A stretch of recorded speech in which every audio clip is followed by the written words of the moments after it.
when he goes to Pharaoh. And he's telling him beforehand, listen, I've already hardened Pharaoh's heart. So you need to go in there and do what you need to do, because we know he's not going to agree with you, and it's only going to lead me to show my power and ultimately the glorification of Israel, being he's the people, we are the people that he has chosen to deal with. So read on. And my signs which I have done amongst them, that ye may know how that I am the Lord. Verse 3, and Moses and Aaron came in. We don't need to ignore that part. How ye may know that I am the Lord. We know that's the word Yahweh in the Hebrew. That ye may know I am Yahweh. All right? If you read in Genesis, I believe it's the 30th chapter, Yahweh visits our forefather Yaakov, Jacob. And he says, there's going to come a time where I'm going to prove that I am your God. I am the God of your people. That's when Yaakov, our forefather, made a monument. And he said, I'm going to see if Yahweh is in fact my power. And Yahweh proves this to the descendants of Jacob in Egypt. That's what a lot of people don't understand. When you read in Exodus 6 and 3, and people read my name Yahweh was not known, that doesn't mean the name Yahweh didn't exist prior to that time. That just means he didn't make himself known yet. He didn't prove himself to Israel yet. But he proved himself to Israel by bringing us out of Egypt. You read that clearly in the Torah, right? He didn't just ask Jacob, just believe me. Yahweh, just believe me. He said, I'm going to show you I'm your God. I'm going to show you I'm the only living God. So this is all the catalyst in doing so. And this is him doing so in Egypt and using Pharaoh as an example. Right? So read.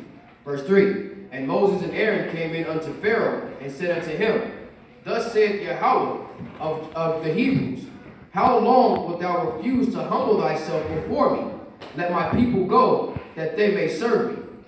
It says, Else, if thou refuse to let my people go, behold, tomorrow I will bring the locusts into thy coast, and they shall cover the face of the earth, that one cannot be able to see the earth, and they shall eat the residue, fill thy house, and the house of thy servants, and the houses of all the Egyptians, which neither thy fathers nor thy fathers' fathers have seen, since the day that they were upon the earth, unto this day. And he turned himself and went out from Pharaoh.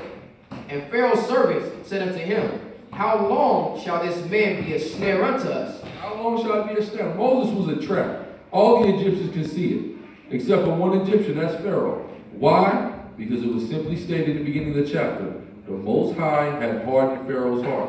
So it didn't matter what everybody else in Egypt saw. It didn't matter what type of plagues and wonders that the Most High worked.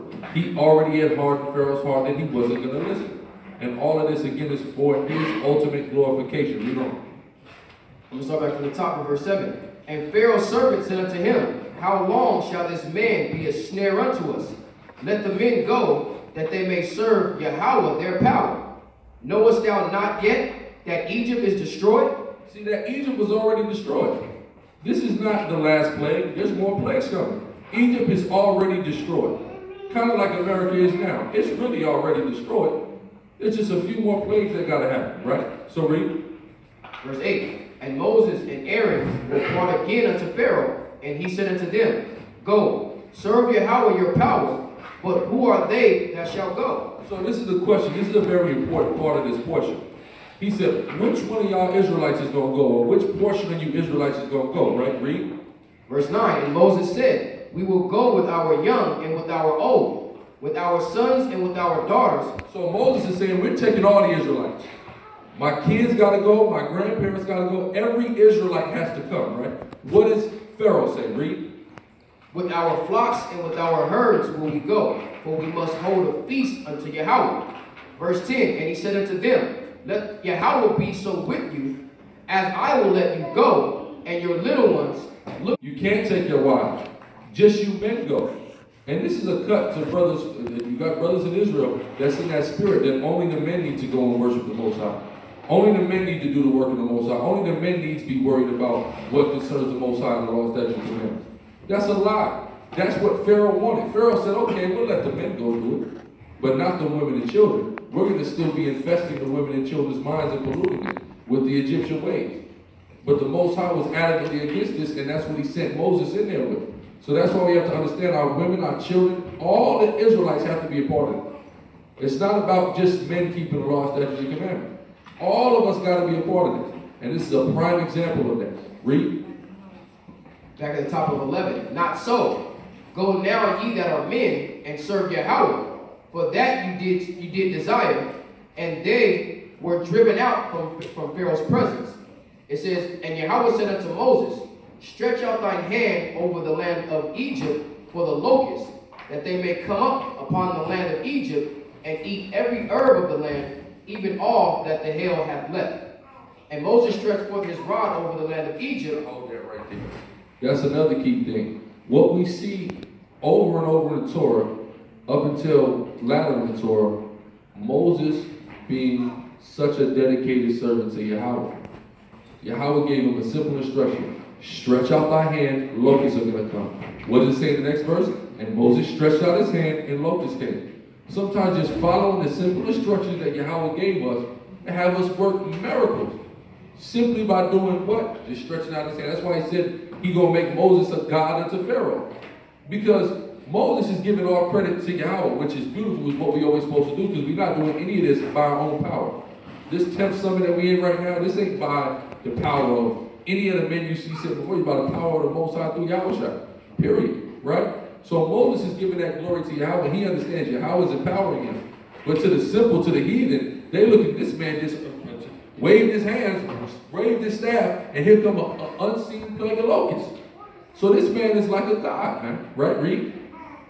Verse 13. And Moses stretched forth his rod over the land of Egypt, and Yahweh brought an east wind upon the land all that day and all that night.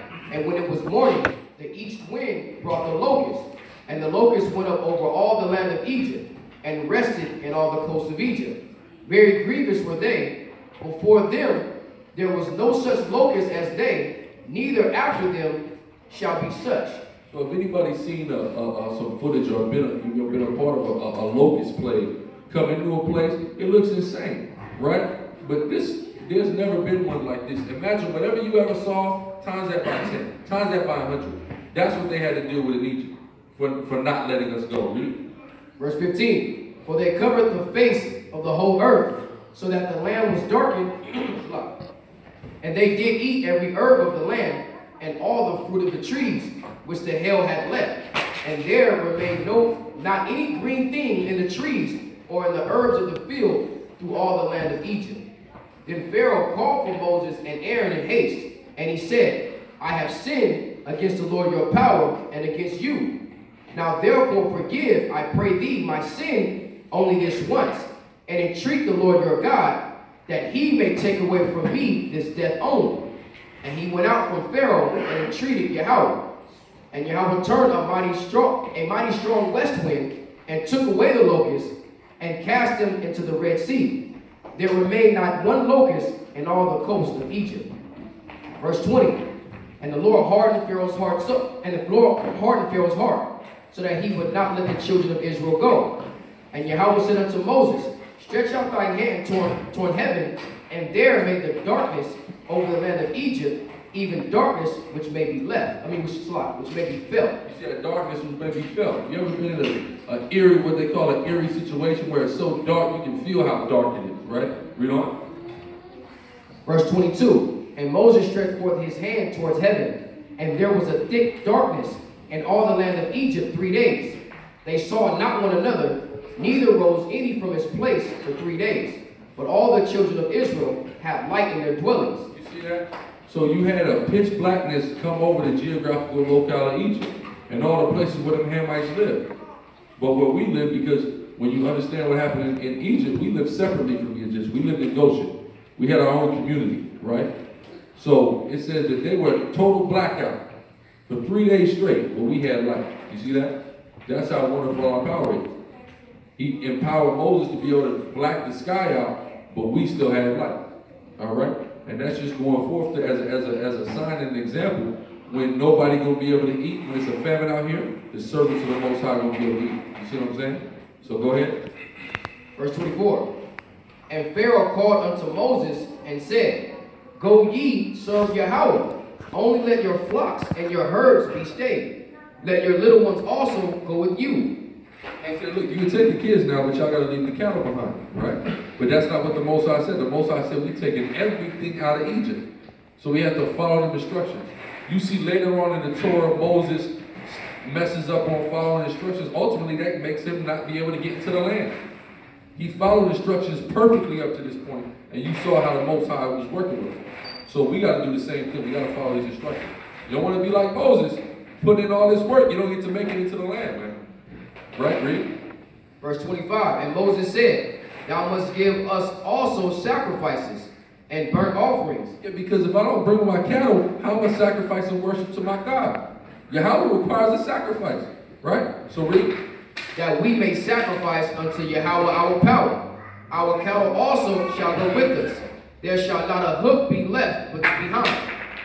For therefore must we take to serve Yahweh our power, and we know not with what we must serve Yahweh until we come thither. Because the laws, as far as the sacrificial aspect, that wasn't instructed to the Levitical order at this time. So he said, we got to take everything, because we're not going to get these instructions until we go into the wilderness.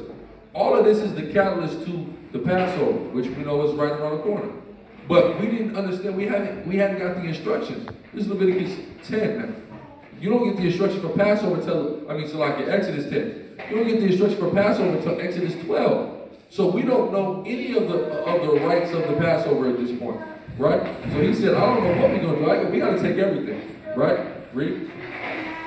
Verse 27, it says, but Yahweh hardened Pharaoh's heart, and he would not let them go. And Pharaoh said unto him, Get thee from me, take heed to thyself, see my face no more, for in that day thou seest my face, thou shalt die. So basically, Pharaoh has threatened Moses' life. If I see you again, I'm going to kill you. So let's see what Moses said. Verse 29, and Moses said, thou hast spoken well, I will see thy face again no more. He said, yeah, you're right, I'm not going to see you no more, right? Because Moses knows what's coming. The Most High revealed it all to him, right? Keep going into 11, stop at verse 10. Exodus 11 and 1. It says, and Yahweh said unto Moses, yet will I bring one plague more upon Pharaoh and upon Egypt. Afterwards he will let you go hence. When he shall let you go, he shall surely thrust you out hence altogether. Speak now in the ears of the people, and let every man borrow of his neighbor, and every woman her neighbor, jewels of silver and jewels of gold. This is one of the most interesting scriptures you're going to see in the Bible. The Most High instructed the children of Israel to steal from the Egyptians. We were told to do this. It said, go and borrow their jewelry. Get what you can out of them. It's like Israel had a 1,000 credit score in Egypt. And we were just able to go in there and just get whatever we want with no intentions of paying the full debt. You see what I'm saying? Because the Most High told you, get ready to destroy these people. Take everything you want from them, and we're going to leave them out of here, right? Read. Verse 3, and Yahweh gave the people favor in the sight of the Egyptians. Gave us favor, meaning these Egyptians, we going through all this turmoil with them. We sending all these plagues upon them, but for whatever reason, they liked us enough to give us their jewelry, give us their gold, etc., right? Read. Moreover, the man Moses was very great in the land of Egypt. And then also the Egyptians admired Moses because they looked at the brother like a god. Because as the scripture said, we're going to be like a god to the nations. So they looked at him like a god. He's waving his hands and making things. They ain't never seen an Egyptian do that. So they marvel at that. So because of that, these people were just giving us all their goods. And that's how we left out of Egypt with great spoil and riches. Right? Read. In the sight of Pharaoh's servants and in the sight of the people. Verse 4, and Moses said, thus said Yahweh, about midnight will I go out into the midst of Egypt, and all the firstborn in the land of Egypt shall die, from the firstborn of Pharaoh that sitteth upon his throne, even unto the firstborn of the maidservant that is behind the mill, and the firstborn of beasts. And there shall be a great cry throughout all the land of Egypt, such as there was none like it, nor shall be like it anymore. Now, that's another powerful thing, because it's talking about the firstborn of Egypt dying. In every culture, the firstborn son is important. I don't know, I've never heard of a culture where there's not importance and preeminence put on the firstborn son. I've never heard of it, right? Could happen, but it's not common in the earth, right?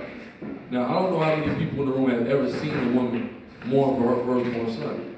I've seen a woman mourn for her firstborn son, right? I was in the intensive care unit in the hospital, well, not for myself, for my daughter when she was born, And there was a sister in there who was crying the most depressing and cold cry I've ever heard in my life, because she gave birth to a boy who didn't make it but a week. She didn't know what happened. There was no explanation. Daddy was nowhere to be found. And she's crying her eyes out. And that's the saddest thing I've ever seen in my life. And the Most High did that to all the Egyptians for what they did to us. So that's why they said this cry was unlike it had ever been heard. And it was heard by every Egyptian, right? And this is the reason why Pharaoh thrust us out. Because at that point, y'all got to get out of here. Not just you guys can leave. Y'all got to get out of here. Because Egypt ain't going to be able to stand if the Most High Yahweh keep playing, right? So read. Verse 7. But against any of the children of Israel shall not a dog move his tongue, against man or beast, that ye may know how that Yahweh do put a difference between the Egyptians and Israel. Why? Because all they firstborn died, and ours didn't, right? So read. Verse 8. And all these thy servant shall come down unto me, and bow down themselves unto me, saying, Get thee out, and all the people that follow thee, and after that I will go out.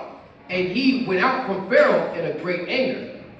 And Yahweh said unto Moses, Pharaoh shall not hearken unto you, that my wonders may be multiplied in the land of Egypt. So again, he's telling them, even with all this, Pharaoh still ain't going to listen. And the purpose of this is, I'm going to do more wonders in Egypt.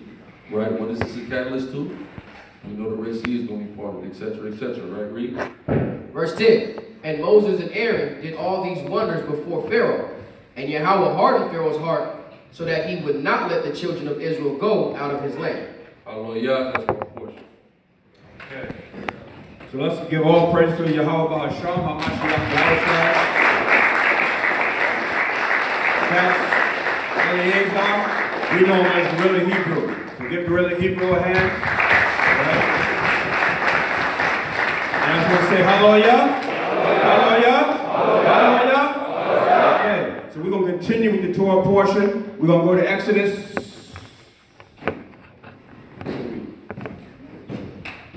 Exodus 12 and 1.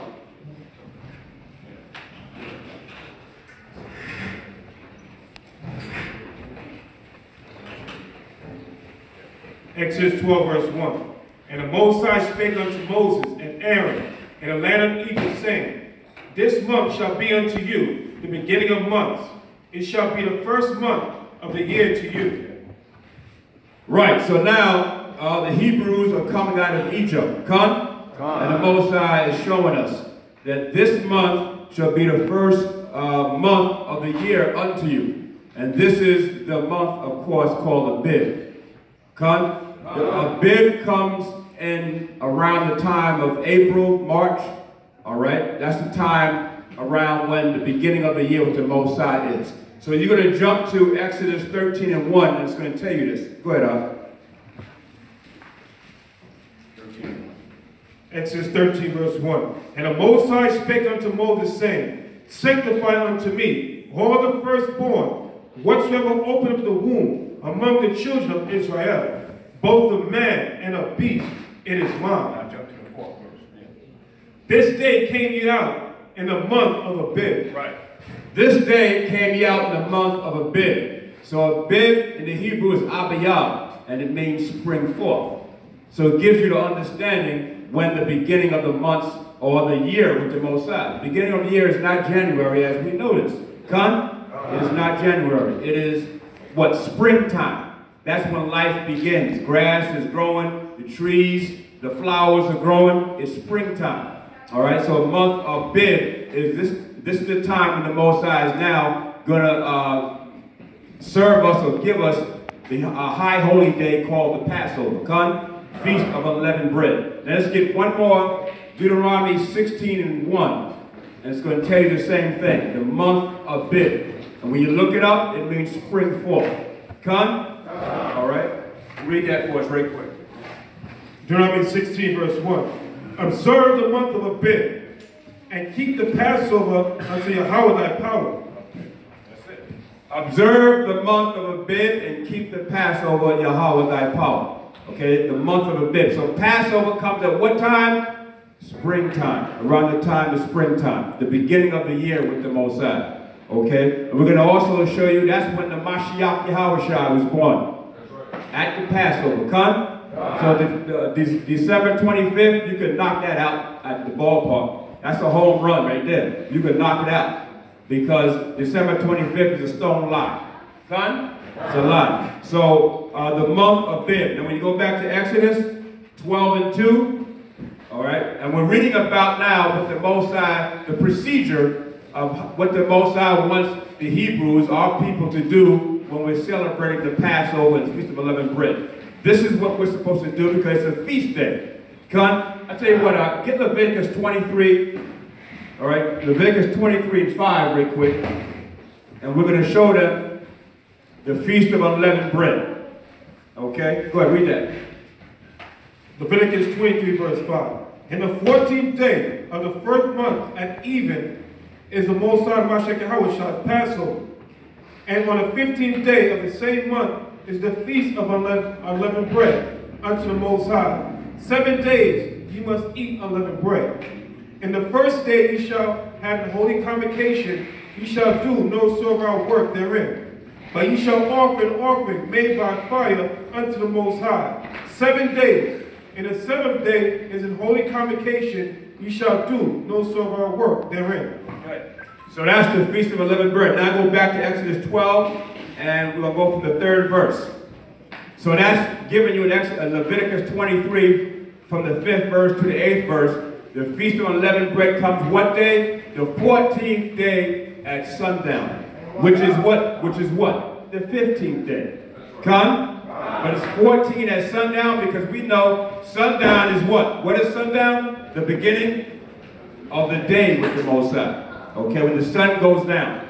Okay, come, not at 12 o'clock midnight. Okay, those are all lies. Not at 12 o'clock midnight. Esau, the so-called white man, changed times, the laws, and the days, and so forth. Scriptures tell you that. So it starts at sundown. Come? Okay, so the 14th of sundown, then read the 3rd verse, Exodus 12 and 3.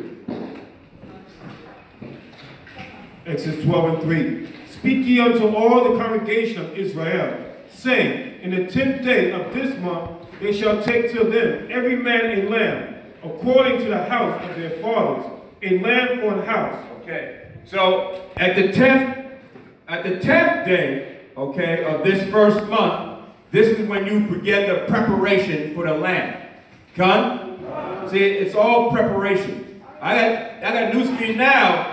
The high holy day, the Feast of Unleavened Bread, should be beginning to be prepared. Even now. Come? We should always be in preparation to serve the Most High, Yahweh. Come? Always. Even when you pray, prepare yourself to pray. Don't just say any old thing to the Most High. Would your father, your earthly father, want to hear any old thing you say to him?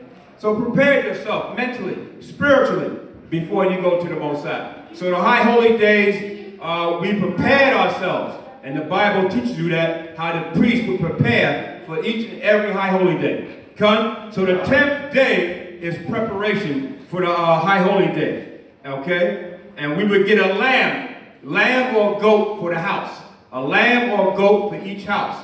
And it's going to tell you in the 4th verse what we do with that lamb. Go ahead, Al. And if the household be too little for the lamb, let him and his neighbor next unto his house take it according to the number of the souls.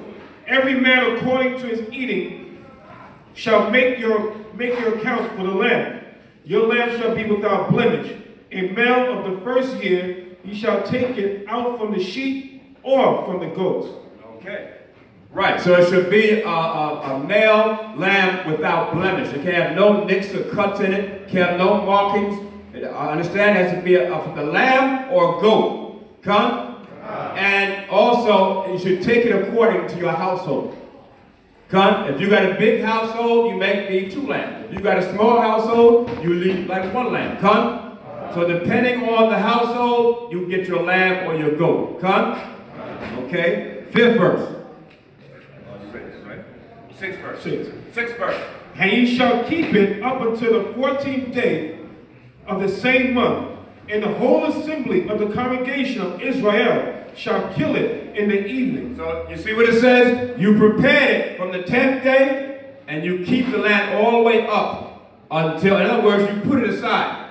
All right? You separate the lamb or the goat. You separate it and keep it up from the 10th day all the way up until the 14th day at sundown. Come? All right, go ahead up. And they shall take of the blood and strike it on the two side posts and on the upper door posts of the houses, wherein they shall eat it. Okay. So now, so you would take the lamb from the 10th day, you keep it, and up until the 14th day, you would kill it in the evening. Come? Now, you, of course, all the blood has to be drained out of it. Come? All the blood has to be drained. But remember, we're coming out of Egypt here. So this blood represents something for the nation of Israel. Okay? What does blood represent? All right? This blood represents a sacrifice. All right? And also, the killing of this lamb represented, when you put that blood on the two doorposts of your door, the salvation or the redemption of Israel. Because why? The death angel that was going to come to kill the firstborn of the Egyptians. All right? This death angel was going to pass over the houses of Israel. Come? Of the Hebrews. Pass over your houses, but just kill the firstborn of the Egyptians. That's why at this time, God, at this time when we come out of Egypt, just about to come out of Egypt, the Most High said, take the blood of the lamb and put it on the doorpost. And when the death angel sees that blood on the doorpost, it would pass over the houses of Israel, the Hebrews. Come? But if you didn't do that, what happened? You were put to death. You were put to death along with the Egyptians. Come? Because out of stubbornness and out of rebelliousness, there were some Israelites that didn't do that. And they fell also. They got destroyed also. Come? So that was very important. So now, you bring it up to date. When the Passover comes and you kill the lamb now, then you got to take the blood and put it on the doorpost? La'ah. Because who represents the lamb now? The Mashiach Yahushua. What did he do for the nation of Israel? He sacrificed his blood already. See, you don't need the blood of this lamb no more. He sacrificed his blood. Yahushua is the lamb today. Come? And so that's why we go towards and look towards the Mashiach Yahushua. Get 1 Corinthians 5 and 7. 1 Corinthians 5 and 7 right quick. I'm going to try to move a little bit faster. But Yahushua represents the blood now. Come? So that's why when you pray, you say, go into a closet and pray, and he will hear you. Yahushua didn't say take any blood and put it nowhere, did it? He didn't say take an animal and sacrifice it, did he? He did away with that law for a time. But Yahushua became the major sacrifice for the nation of Israel. Okay, go ahead out. 1 Corinthians 5 and 7. Purge out therefore the old leaven, that ye may be a new lump, as ye are unleavened. For even Hamashiach Yahushua, our Passover, is sacrificed for us. How about that? See? He's a sacrifice for us now. So purge out the old leaven. And your old leaven is what? Your sins. All right? Your jealousies, your envy, your hatred for one another. Purge out those old envies, old jealousies, sin that you have, and purge it out. Even now, begin to purge it out. Because Yahushua, who is our Passover, requires us to purge it out and become more brotherly. All right? More in unity. Dealing with brotherhood. More charitable. More hospitable. More courteous to one another. More helpful to one another. This is what Yahushua requires. Okay, Kun? And then give me this one, 1 Corinthians 11:24. 1 Corinthians 11:24 real quick. Just to give you some understanding that it's the lamb today is a Mashiach Yahushua.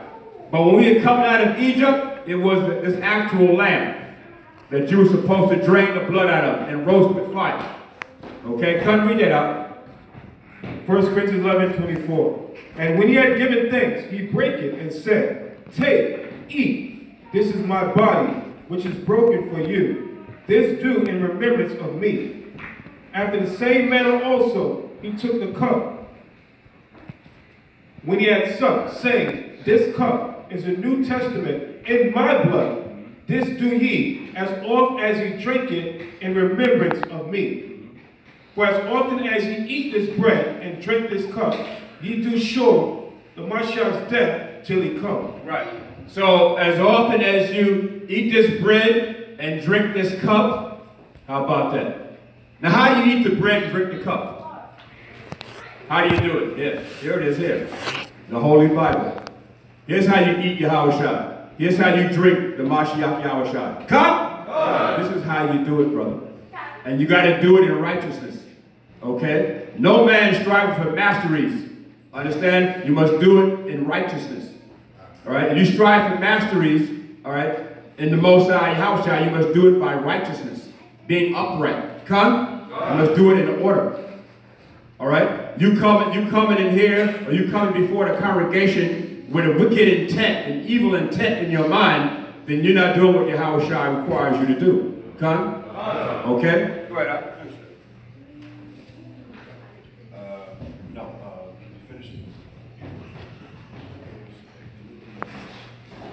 1 Corinthians 11, read it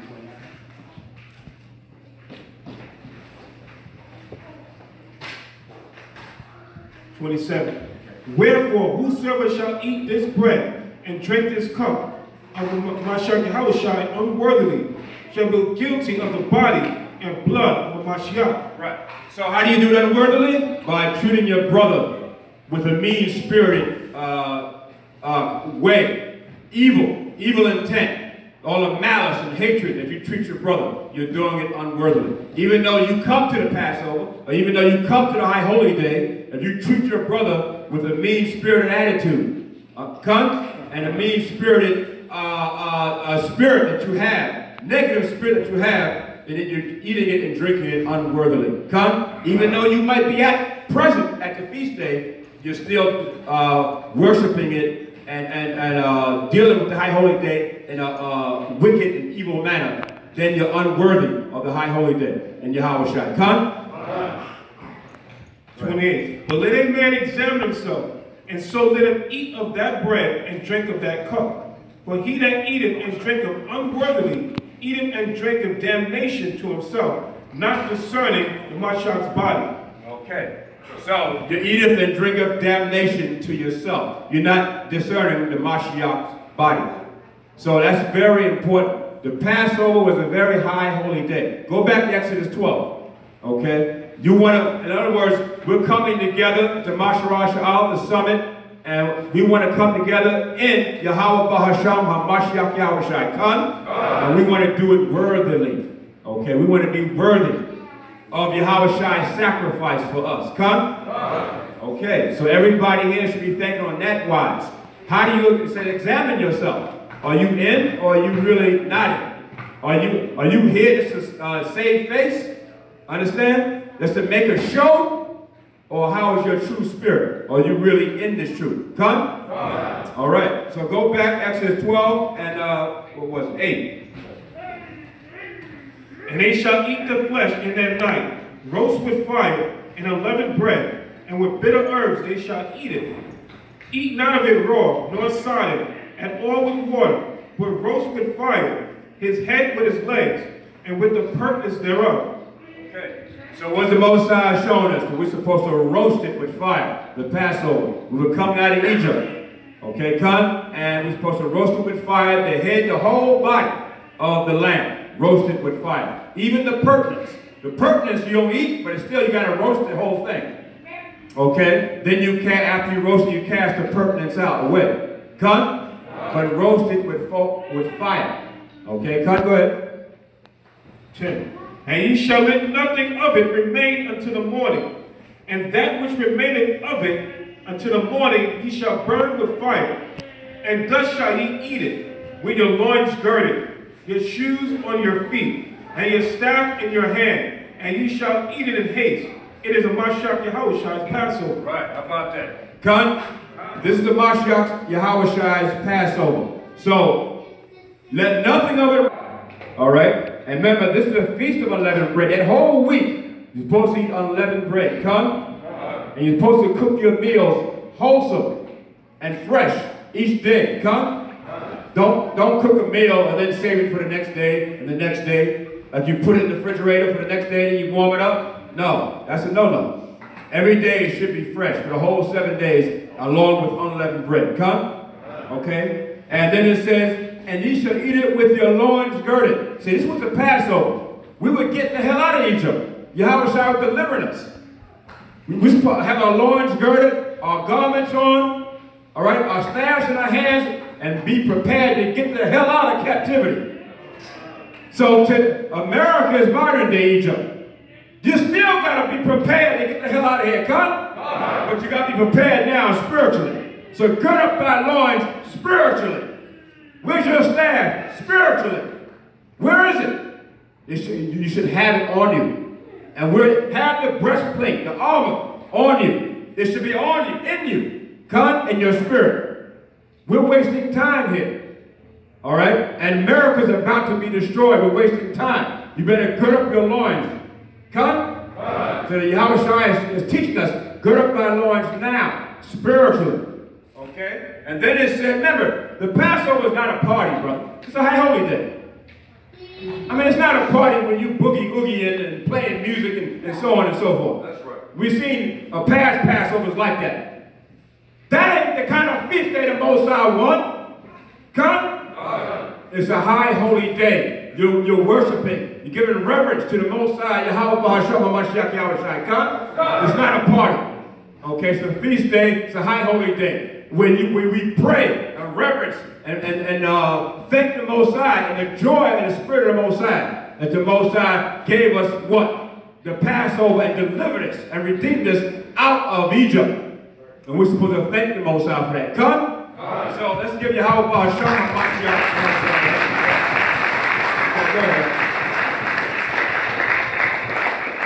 Quote verse.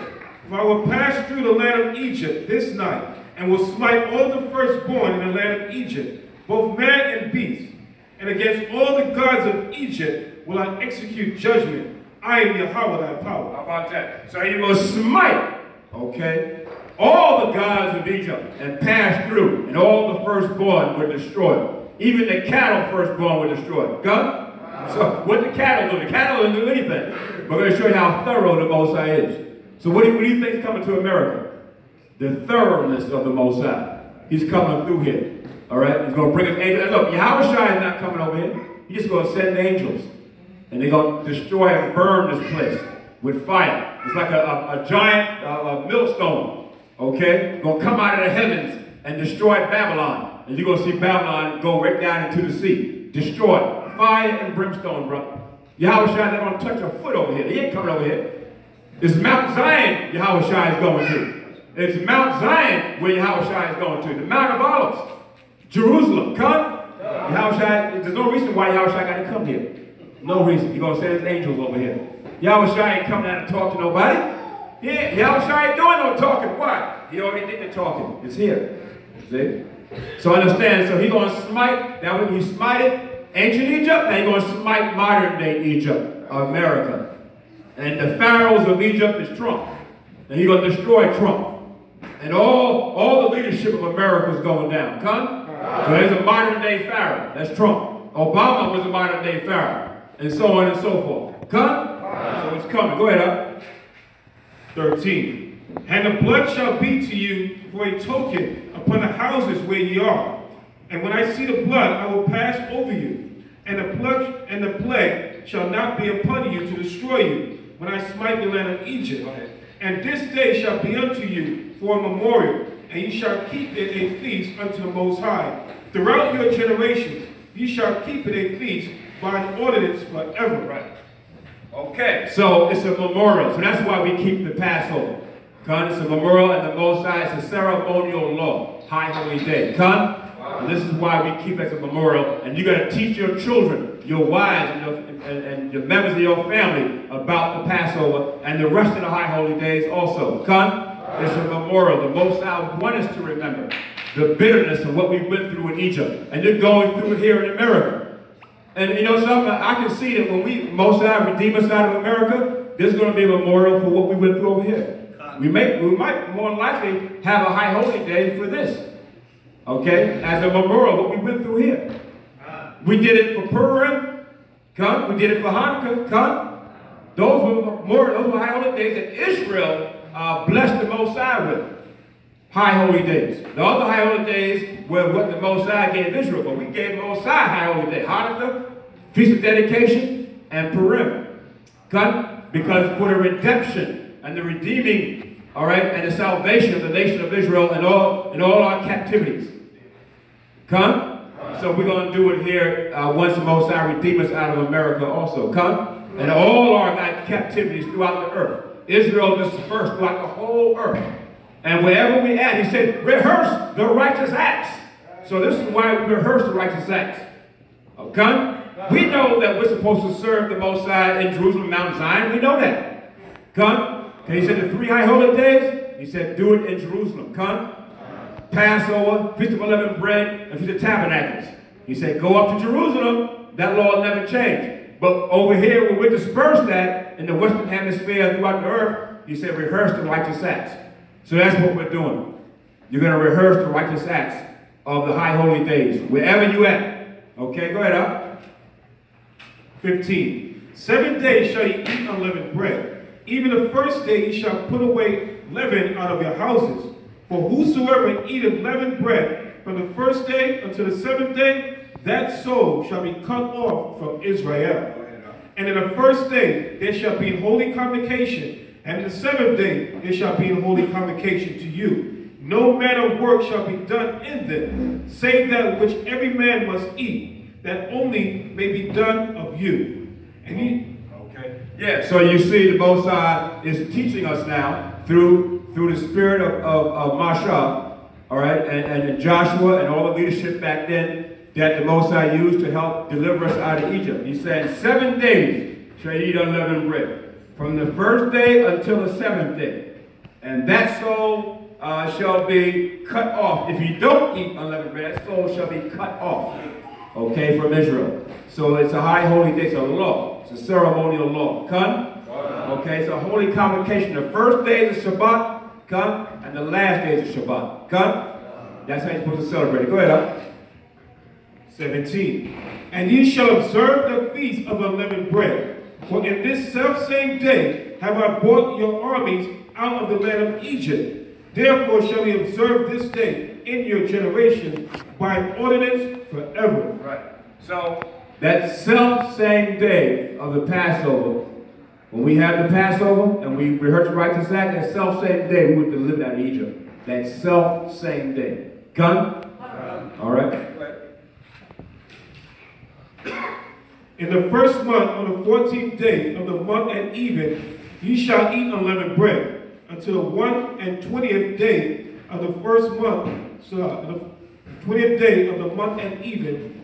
7 days shall there be no leaven found in your houses. For whosoever eateth that which is leavened, even that soul shall be cut off from the congregation of Israel, whether you be a stranger or born in the land. You shall eat nothing leavened. In all your habitations shall you eat unleavened bread.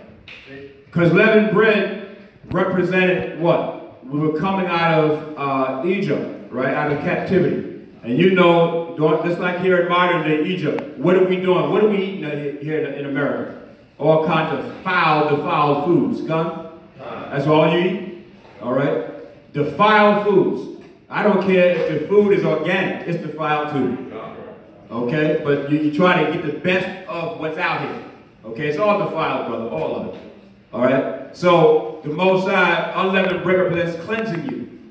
Gun? It's like cleansing you of all the foul foods and everything, the pollution, the water, everything's polluted. Everything. So the unleavened bread represents cleansing you. Come? So if you actually do the Feast of Unleavened Bread the correct way, it's almost like going through a fast. Who's ever done it the correct way? All right? Anybody ever done it the correct way? 7 days of unleavened bread? Okay, well, you're going to begin. You're going to begin to do it. And if you do it the correct way, it's almost like a fast. Okay? Because you get all that defiled mess out of your system. Come?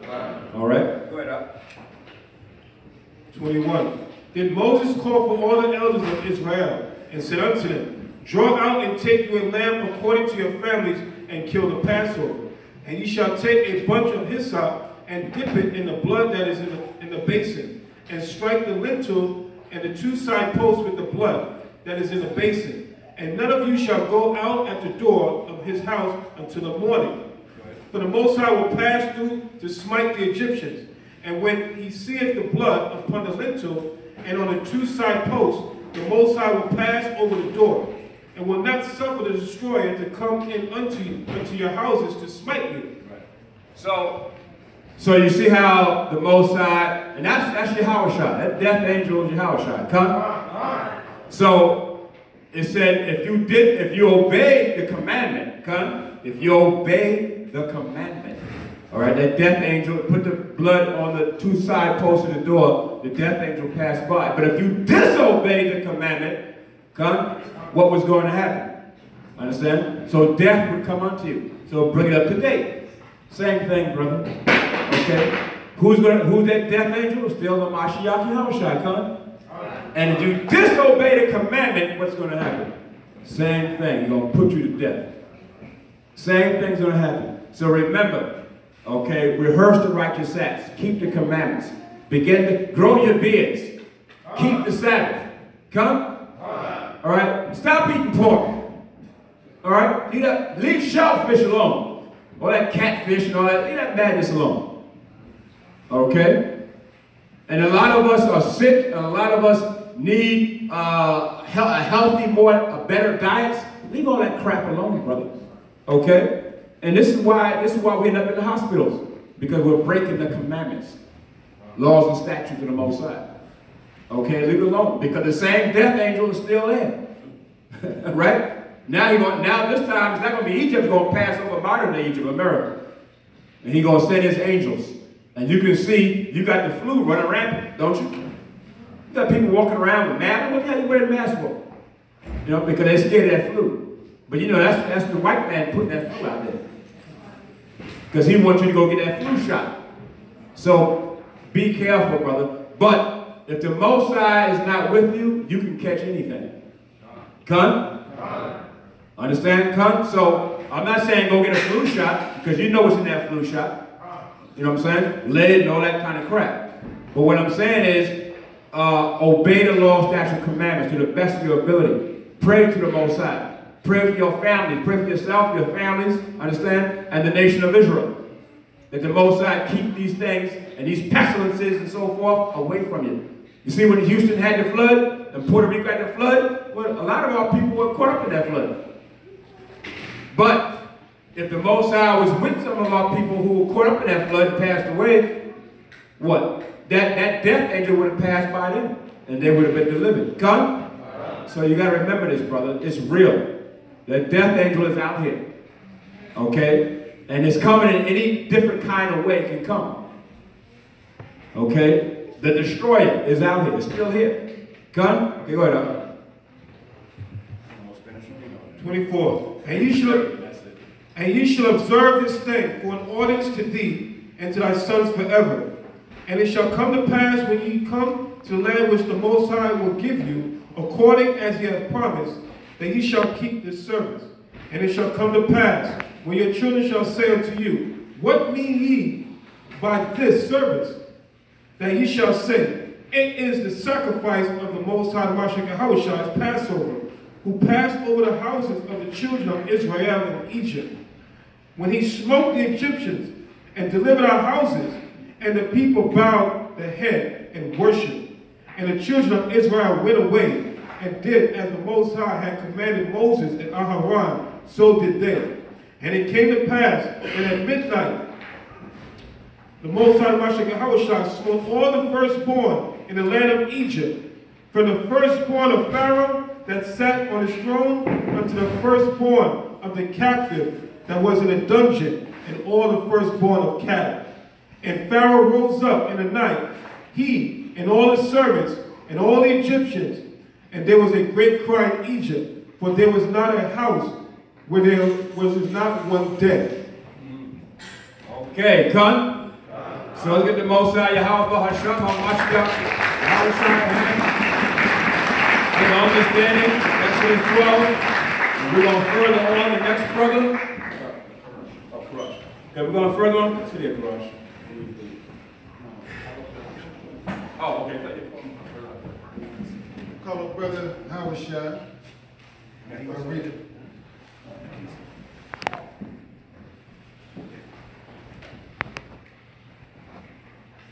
And we're going to continue on with Exodus 12th chapter, 31 to the end.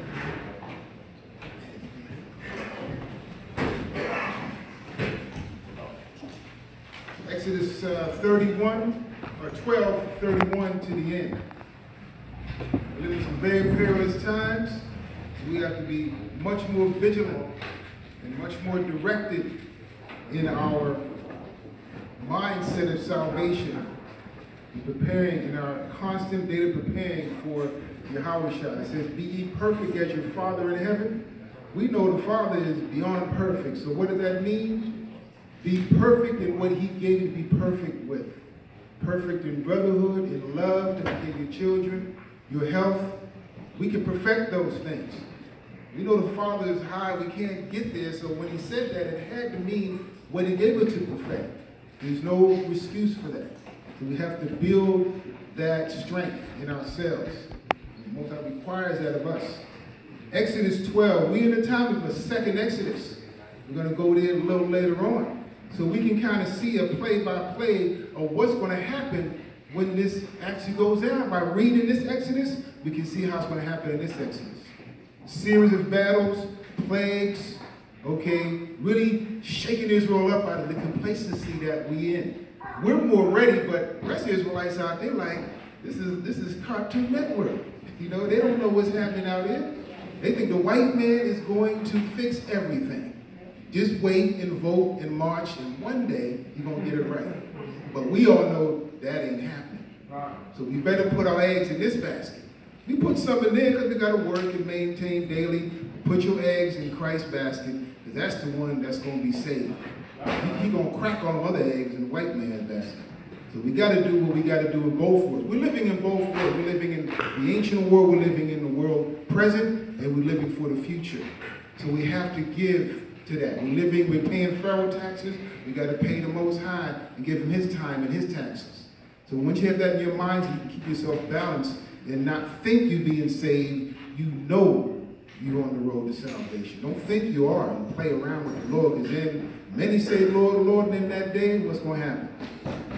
I don't even know you. He's going to spit you right onto the roadside. You're going to be surprised, thinking you did everything you can do, but you forgot to do 1, 2, maybe 3 things. Everybody been telling you. And you stubborn, prideful. You got to snap out of that.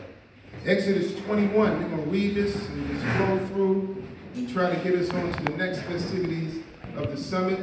And we're really glad that y'all came out here, and we're extra glad of your patience. But you know, we got to be a little more patient to become your house child too. We all want to get out of here. But we got, the Most High has his plans. Exodus 12:31. Exodus chapter 12, verse 31. And he called for Moshe and Aharon by night, and said, rise up and get you forth from among my people, both you and the children of Yasha'Allah, and go, serve Yahweh, as ye have said.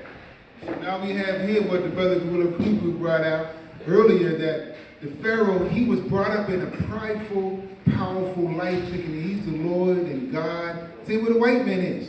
He knew most of his fervors was like, let these people go, but he's like, no, I'm going to be king, I'm going to keep them. You men go, but we're going to keep you women. Now he's kind of softened up here. All y'all can go now.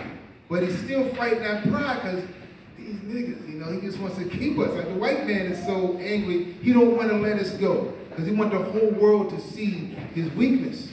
So we're looking at the same thing going on with America. They don't want to let us go. They don't want to let the truth go. Let the whole world knows we're Israelites. You see? He wants to hold on to it and keep holding on to his little, you know, squatters in our land right now. But the Lord will make it release that truth and release the 12 tribes of Israel. So now he's softened up, and now he's letting all of us go. Read on. Verse 32. Also take your flocks and your herds, as ye have said, and be gone, and bless me also. So Pharaoh is really softened up. Blessed be too. because your Lord is tough. Okay, I don't want him to come out on me. He beat me down enough, bless me too. And you're going to see the same thing with the white man. They are going to be like, help me. They're going to be helping us. They're going to be bowing to us. They're already doing it. Go ahead. And the Egyptians were urging upon the people that they might send them out of the land in haste. For they said, we be all dead men. And the people took their dough before it was leavened, their kindling for slack, their kneading drums being bound, and their clothes upon their shoulders. So the Lord had us leaving out of Egypt. The scripture in Wisdom of Solomon 19, where it says also that the Lord caused, this is later on when we walked through the Red Sea, that he caused grass to grow up. We ran across, or walked across Egypt with all of our nation, women, children, on grass, not on the bottom of a seabed of mud. We're raw people. We had the carpet laid out for us. Nice green lawn. Read that Wisdom of Solomon 19. So it shows you how we moved out of here, and they took what they needed to do what they had to do. Like I tell a lot of people right now to get your go bag ready. Okay, they got the bag ready for what they had to move in haste. They were being urgently moved out by the Pharaoh. So they had what they needed to do what they had to do for the Lord and for, you know, their family. Like if you had to leave your house in 1 minute tonight, 3 o'clock in the morning, what you gonna do? See?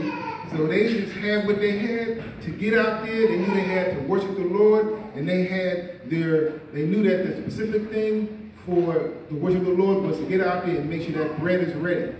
They didn't have enough time to have it rise, but they knew they had to make that bread so that this holiday is kept as perfectly as we can do. We can perfect this Passover with the food we eat and with the way we interact and coming together. The first Passover wasn't in one place. It was in one place. It was in many places, in different houses. So all of that's good. You see? We got to do it the best we can and do it the way the Most High wants us to do it. 35. And the children of Israel did according to the word of Mashah. And they borrowed of the Egyptians jewels of silver and jewels of gold and raiment. And Yahweh gave the people favor in the sight of the Egyptians, so that they lent unto them such things as they required. And they spoiled the Egyptians. He was being nice here. You know, how you gonna say borrow and then he spoiled them? Okay, they was giving it to them because they was terrified. And at the same time, they were hoping, okay, we'll be nice, so can you get it back to me when you're finished? But you know, Israel was like, yeah, right, give me that. You know, we gone. And did the Israelites bring back the Egyptians? No, they didn't. We spoiled them. We took everything. Because look at what the white man got today. Is it his or is it ours? So what are we going to give it back to him for? He stole his land from us. We're going to give it back to him later. Give him back what? He's getting back Edom and change. That's all he's getting. Go ahead. Verse 37. Should I say this? Yeah, I think we Edom, we ain't getting back. Well, I just said that. You know, we might have a nice penal colony in Edom for some of those hard cases, but he's still going to be in captivity in Edom. We'll put a wall around Edom. We'll get Trump to be the one to do that. Verse 37. And the children of Israel journeyed from Ramses to Succoth, about 600,000 on foot that were men beside children. And a mixed multitude went up also with them. And a mixed multitude. So there was nations amongst us. Because you got to remember, when we was in power, we were a mixed nation that was amongst us. People who were citizens of Israel, brought up there like it is in America. People who were citizens of Israel, not Israelites, but brought up as our servants, you know, in our armies like Uriah the Hittite. And we kept the laws with them. Like the white man has citizens that come here. He's kicking them, trying to kick them out, but they come here. See, so the same group that came, all they knew was Israel. Brought up in Israel, generations, other nations now. They went into captivity with us. These are the ones that came out, you see. But then there was ones who was coming in who was still in that wicked way. What happened to them? You see, when you read in, I'm not going to go there, I'm going to move fast. If you read once I got the scripture here, I'm just going to just put it out there. Numbers 11:4 speaks about how the mixed multitude was putting stuff on our mind and taking us off from the Lord when we got in the wilderness. So something had to be done about dividing us from them. When you read Numbers 11:4, and then you read Nehemiah 13:3, another Exodus when we came out of Babylon, that we separated from these nations amongst us for the priesthood and for the work. When you read Nehemiah 13:3, y'all write it down and read it. But at the first initial one, you see they're coming all out. But what's going to happen play by play? Y'all know Ezekiel, when you get in the wilderness, he's going to purge out the rebels from amongst us. And that means our own people and these nations, okay? The Most High, the tares, that's it, the tares. The Most High is going to do all the dividing.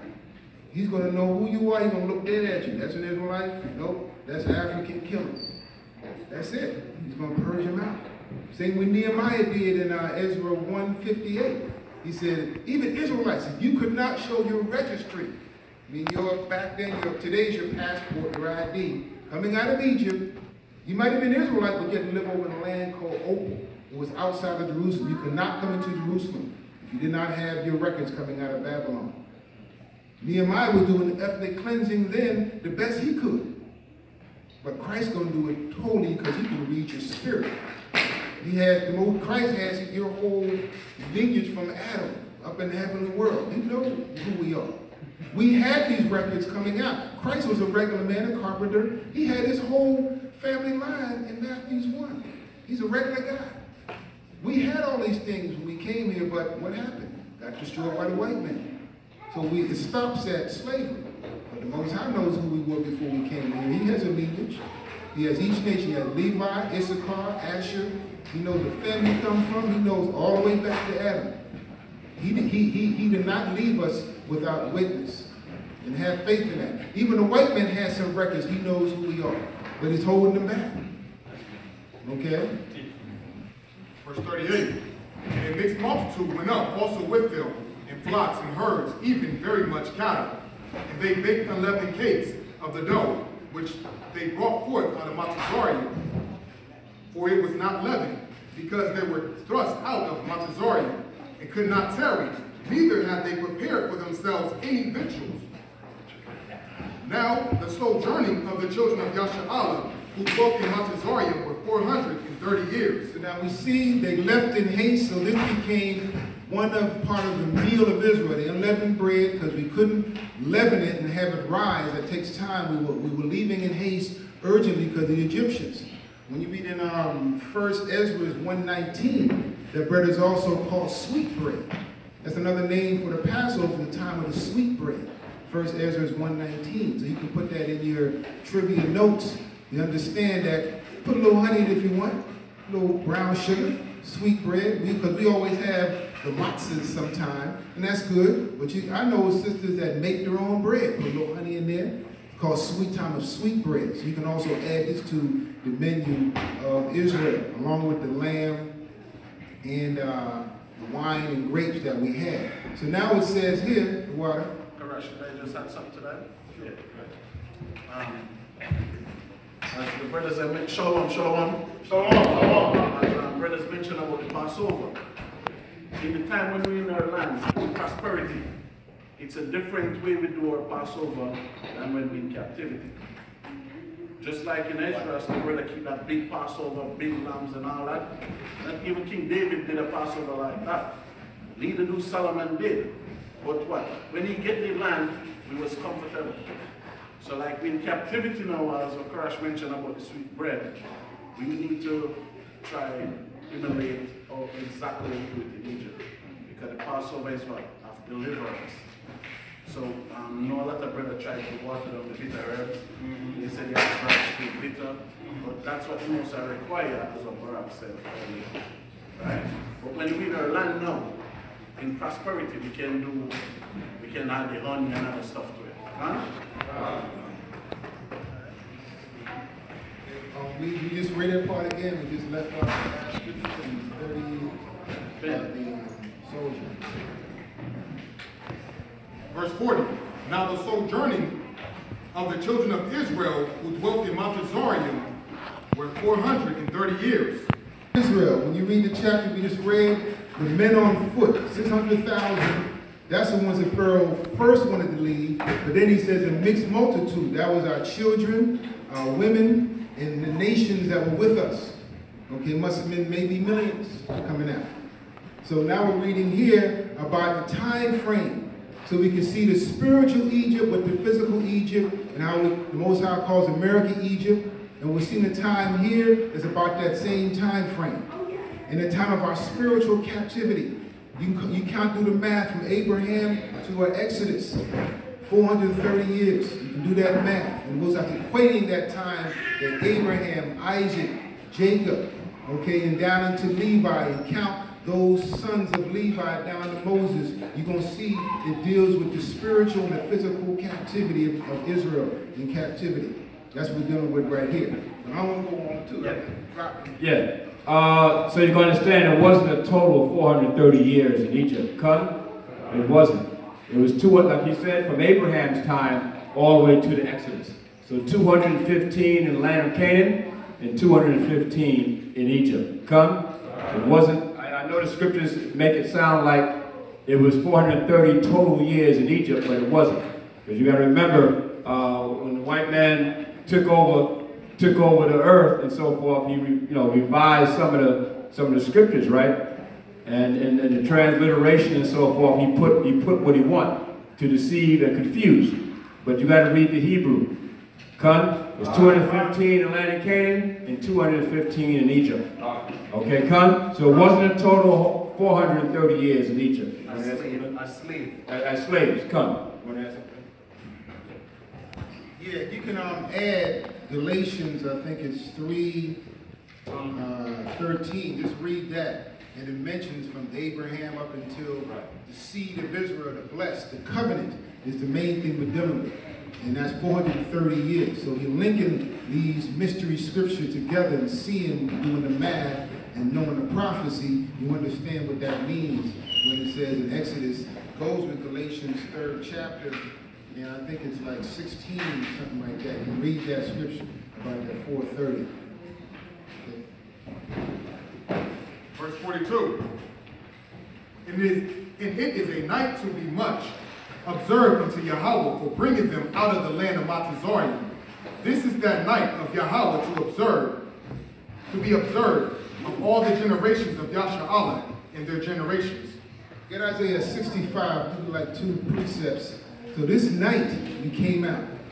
And the Most High is a military man. When you're reading, I think, 1 Chronicles 20:1, it said, the beginning of the year was when men went to war. And that makes sense for any general. You're going to go to war in the springtime when your army can have food on the way and they ain't dealing with the cold. You see? So that's when most wars started. Now here is a war against Pharaoh. And the Lord knows he's going to move his troops and his host of Israel, women, children, babies out. They're going to do it December 25th. I don't think it's happening. That's not a good general. This had to be the springtime, and we're going to prove this night was April, March, springtime, the beginning of the year, the renewal. Israel was being renewed as a nation. So the weather reflected our new life. Okay, go ahead. Psalms 65. I say Isaiah? I just say Psalms. I'm just remembering that scripture. Psalm 65, 9 to 13. Scriptures that show you that springtime is the beginning of months, not January 25th, December 25th, but January 1st. Psalm 65, verse 9. Thou visit the earth and waters it. Thou greatly enriched it with the river of Yahweh, which is full of water. Thou prepared them corn when thou hast so provided for it. See, corn, look up at bib also, it means ripe corn. You see, it deals with that time in the harvest of this corn time. Verse 10, thou waterest it, the riches thereof abundantly. Thou settlest the furrows thereof. Thou makest it soft in showers.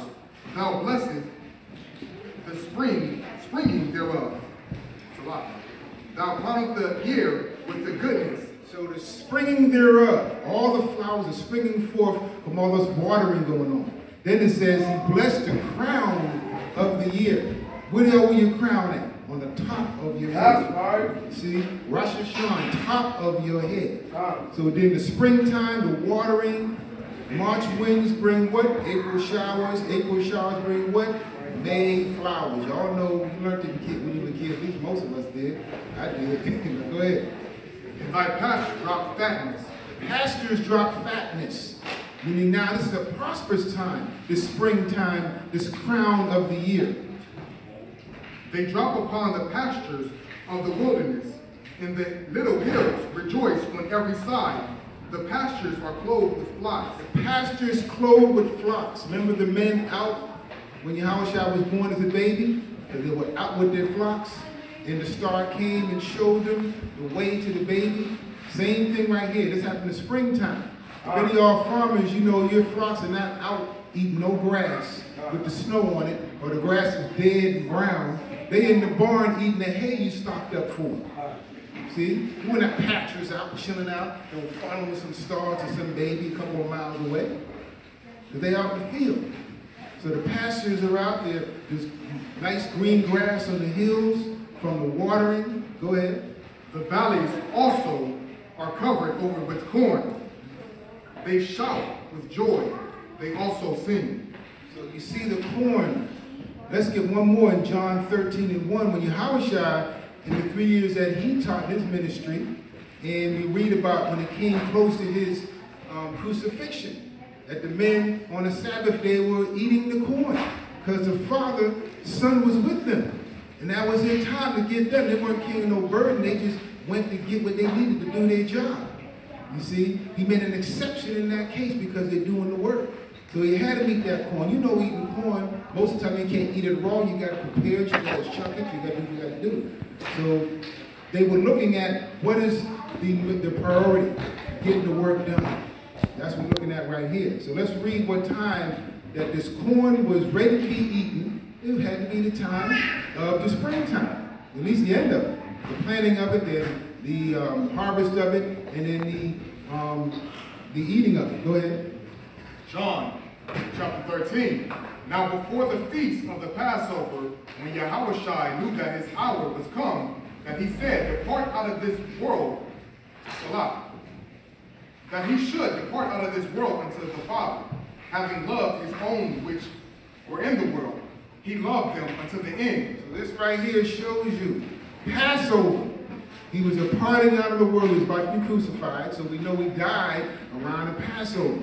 Who did he love? His own, who were in the world of the Romans. They were in that working world until the end. The Lord said he shall be with us until the end.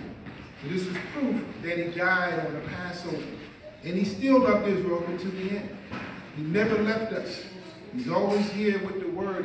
When he left, the spirit of the word, the Holy Spirit in us, and the Holy Spirit that follows these words has been with us. The Lord said he went down with Israel, and when the righteous was sold, he went down with us in captivity.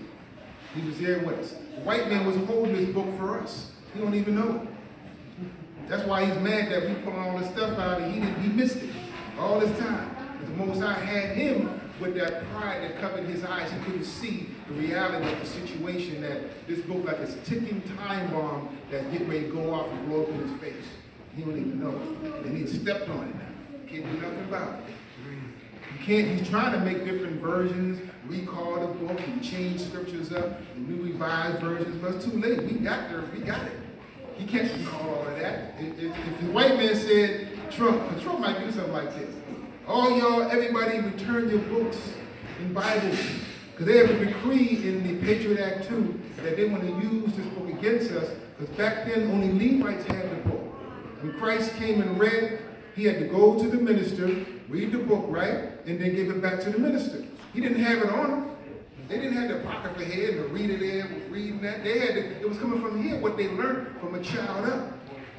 And they may have scribes that wrote some stuff for them, but they didn't have this whole book in this form. So we got to look at that history and understand how they was dropping it. You never see them, when Christ was teaching, they didn't have the book. It was in here, and that's what we must become. But there's a decree that they are going to recall those books, and they say anybody teaching the Bible that is not ecclesiastically trained by the white man's theological school will be arrested, because we're going to have our priests, our fake Levites teach the book to you. They might make that law if we're here long enough. And it's in Patriot Act 2. Which they need another 9/11-like incident to put that in play, to shock the hell out the world, so they say, okay, new law, you know, we gotta fix this, we gotta do that. This reactive laws they make to when they create these manufactured, you know, crises, you know, to make these laws saying they're protecting us, but they're only laws to create a more totalitarian dictatorship. And it's already been dictatorship since we've been here. We've been dictated like crazy. Do this, do that, do this. Now it's more. Do this, do that, do this. It's going to get intense out here. So we got to put in perspective. Christ, let's go back to that. We're going to read that last scripture, though, that I had in Exodus 13:16. That's the last one there. Okay. We read to the end of this one, right? Okay, so Exodus 13:16. So get ready for that. There's a commercial came out years ago where they had these white folks in this basement and they were teaching the Bible, and then they put the Bibles away and they all went up out of the basement. They were going their ways. You ever see that commercial before? They never showed it again. And then they said, do you want America to come to this? They had to hide to teach the Bible in the basement. Then they all hit their crosses and they took off their holy stuff the priests did, and they came up out of the basement looking around, and they hit the book and they went on their ways. That's the way they put it out there. If we're here long enough, we can be able to gather like this. You see? He's going to make laws that if you're not trained by him, he's wondering, how did we learn this?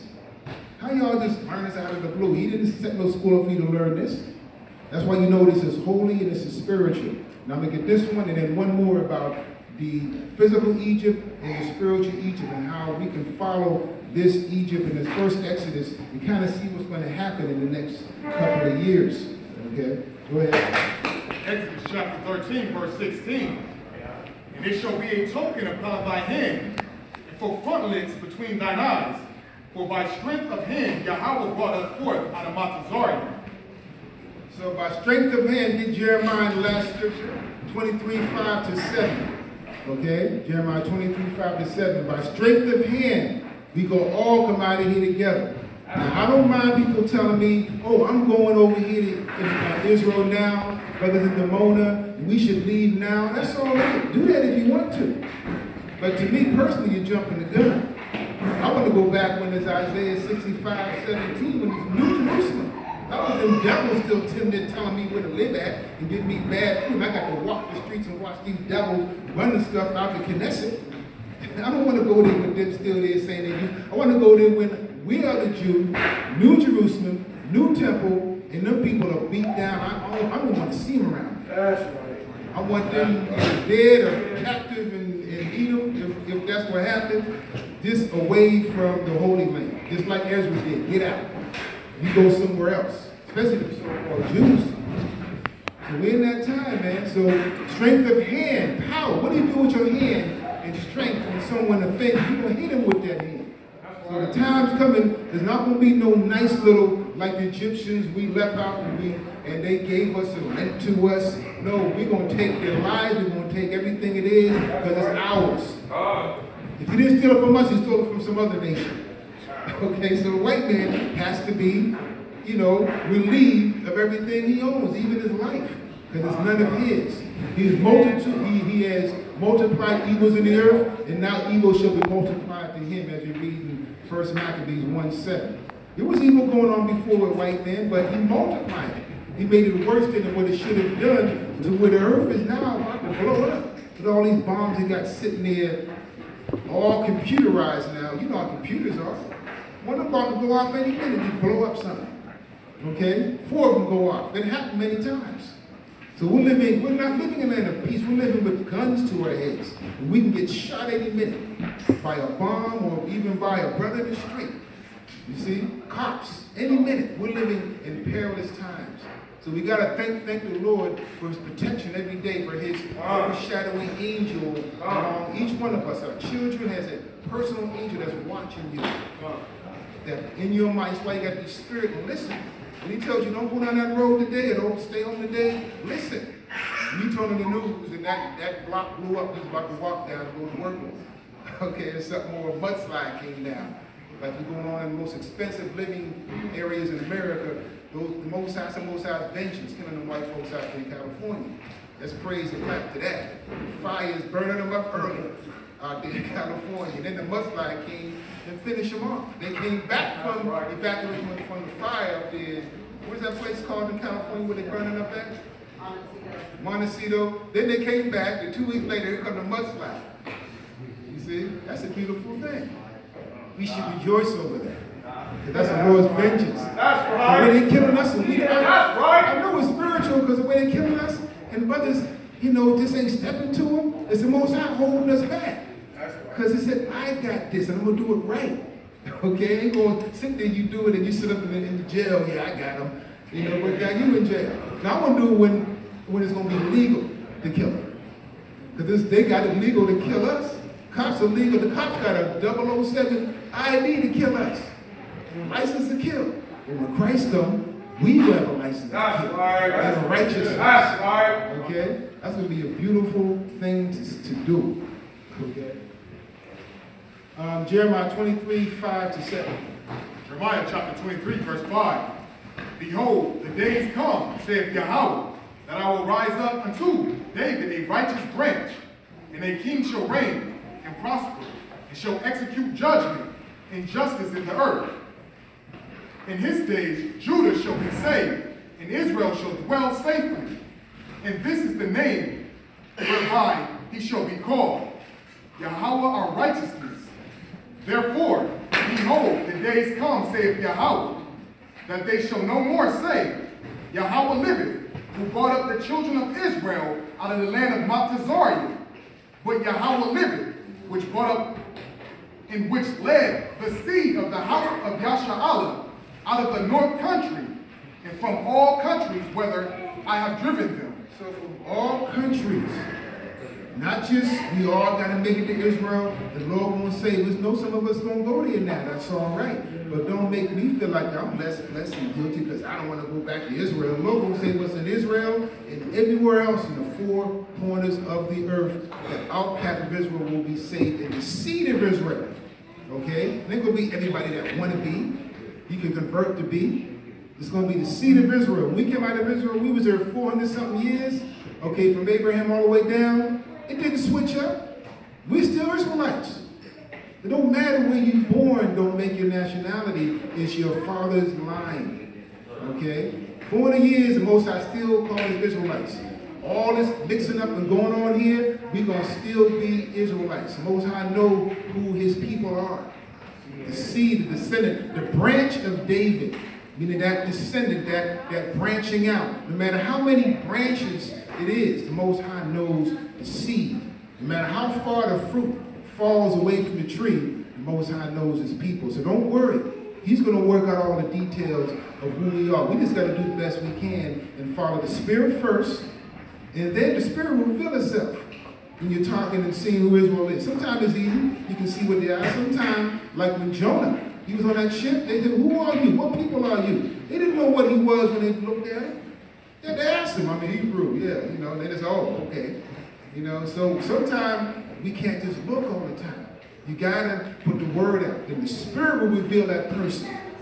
Many times it happened, they just couldn't handle it. Give them the basics, color of Christ, the Most High hates. That usually stirs the spirit up, they get mad over that. They hate when you say, John 3:16, throw it at them, you know, that hate scriptures, they just get funny. So you got to really use the scriptures. This is your weapon, this is your helmet, okay? This is your strength in the sight of Satan's world. So the ancient Egypt, that was a great deliverance, but this Egypt, right, we will be saved from Egypt and from all the lands we were scattered. That didn't happen back then. It was only one land. We were concentrated. This one, we all over the world because the spiritual Egypt of America, Revelations 11 and 8, is global now. America is not just his land, it's white folks everywhere. I don't care where you go, you can flee and leave if you want. Any island you go to, the white man's there. You know, you can't flee from the white man unless you just go and You know, no, you just can't do it. Just plant it. The earth is given to the hand of the wicked. Keep it in the scriptures. You can't go nowhere unless you go to the moon, and you ain't going there no time soon. Okay. So let's follow what the Most High has given us to prepare for the second Exodus. It's coming. Shabbat Shalom. Oh, you got Shalom. And they shall dwell in their own land.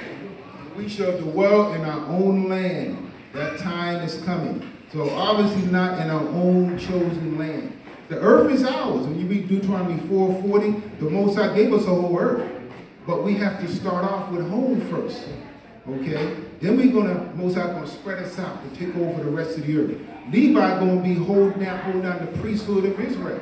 And we're gonna be a nation of priests over the whole planet Earth. We doing it already, ain't we? All of us priests out there, all of us teaching. Issachar, Benjamin, Judah, Levi. But Levi gonna hold it down like the covenant of Aaron was in the 12 tribes land. That's theirs. But we gonna go and be priests in Africa. We're gonna go everywhere and show these nations how to run this planet, because they definitely dropped the ball. You can't sit there and think the white man doing anything good. Everything he's doing, he just messed up. He broke it. So now Most High bringing us to fix it. Because who broke it in the first place? We did. Adam. Okay? So it's only going to take us to fix it. I mean, not just the way the white man fixed it, patch it up here. We can do no patch-up job.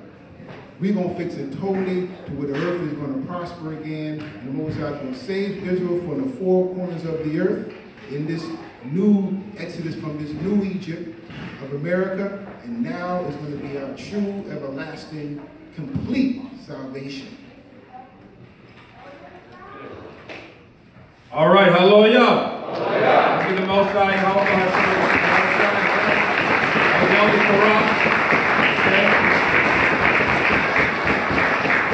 going to further Shabbat service, build up the fatwa. Okay, cut. Okay, shalom, shalom, shabbat shalom.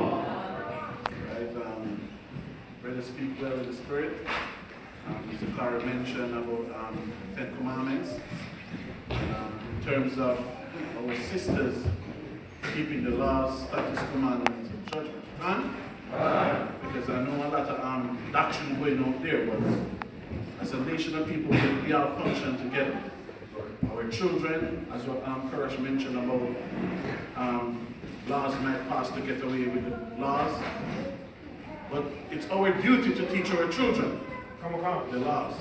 That's why you read this book of Deuteronomy, the Most High, right hand post. Make your children see them. Right? So we cannot depend on the enemy to teach our children the Bible. It's our duty. Right? And our sisters,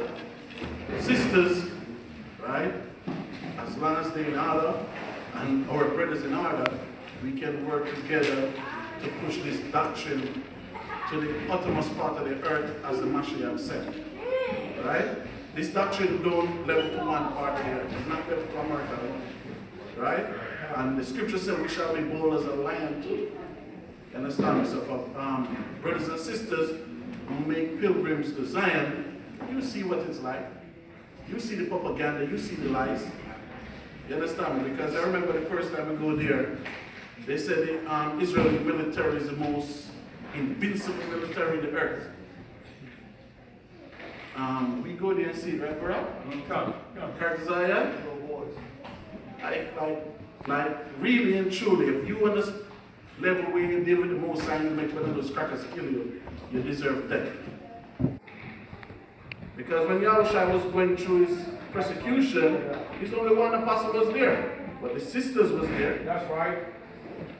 Our sisters was there. When Yahushua risen, who was the first person he talked to? Our sister. She was going back to the tomb. Even when she was said, Peter saw Mashiach. Peter never believed. They have to try to, Yahushua have to go himself and convince Thomas that he risen from the dead. But our sister of the faith that he risen.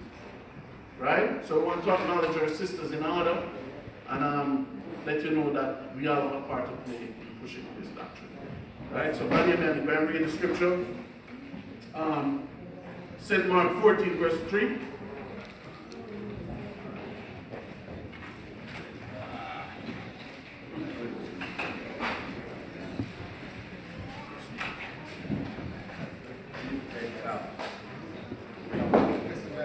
All right, we're in the book of St. Mark, the 14th chapter. All right, St. Mark 14 and 3. And being in Bethany, in the house of Simon the leper, as he sat at meat, there came a woman having an alabaster box of oil. Expensive oil. For brothers and sisters who know about oil, her head, you understand? Right? For what purpose? Right? Read on. All right, we're in the 4th verse. Read it. And there were some that had indignation within themselves, and said, why was this waste of the ointment made? For it might have been sold for more than 300 pence, and have been given to the poor. And they murmured against her. And Yahushua said, let her alone. Why trouble ye her? She hath wrought a good work on me. For ye have the poor with you always, and whensoever ye will, ye may do them good. But me ye have not always. She hath done that which she could. She is come aforehand to anoint my body to the burial. Verily I say unto you, wheresoever this gospel shall be preached throughout the whole world, this also that she hath done shall be spoken of her for a memorial of her. So you see, so I just want to bring that out. Because the Mashiach said we're going to keep a holy convocation. We have to mention the good deeds that our sister Mary Magdalene at the time of the Khan. So I just want to give her a shout out for that.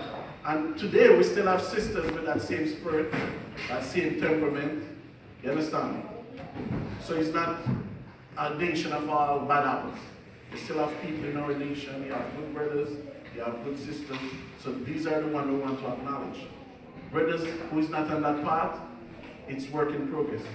Sisters who is not on that part, also work in progress. Soon finish. St. John 11, verse 19. All right, we're in the book of St. John, the 11th chapter. Verse 19. 19. St. John chapter 11, verse 19. All right. And many of the Judeans came to Martha and Mary to comfort them concerning their mother. Then Martha, St. John chapter 11, verse 19. And many of the Jews, all right, but the proper term in the proper translation is Judeans or Judites. All right, the Hawadites. But the term here is used Jews for the English translation. All right, because when you refer to Jews, what's the first example of thought comes to you when you hear the word Jews?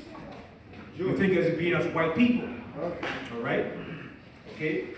So, but for understanding, I'm going to use the term here. And many of the Jews came to Martha and Mary to comfort them concerning their mother. Oh, excuse me, concerning their brother. I'm sorry. Then Martha, as soon as she heard that Yahushua was coming, went and met him. But Mary sat still in the house. Read on. Then said Martha unto Yahushua, Yahushua, if thou hadst been here, my brother had not died. So you see the faith that Martha had? She had so much faith. She knew that Lazarus, her brother, died. But she said unto Mashiach, if you was here, you understand? Because our knowledge only can go so far. So when you read further down the scripture, it was 4 days. Lazarus died already. But Martha was saying unto Mashiach, if you was here, Lazarus would not be stink by now. You understand? We would not keep a funeral. Right? Read on. 22nd verse of St. John, the 11th chapter. But I know that even now, whatsoever thou wilt ask of the Most High will give it thee. So she had faith. So Martha was the only one there that believed that a Mashiach could heal Lazarus from the grave. You understand? So she was a strong woman. And this was Martha, we have Mary Magdalene. Her faith was on that level too.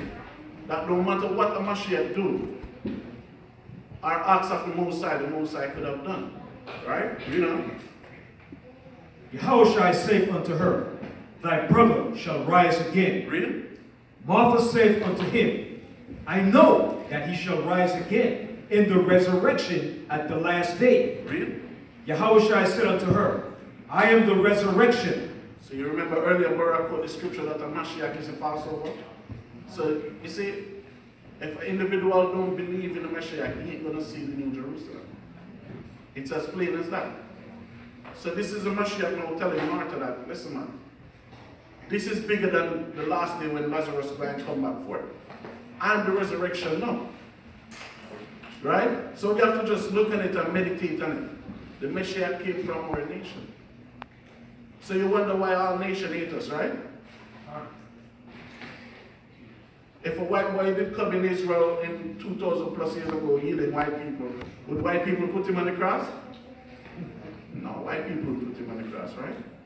But a black Messiah come and trying to uplift we as a nation of people, which was the poor and the publican, but the rich of our people. That's why I read where that in James tell the rich man is the one who offended.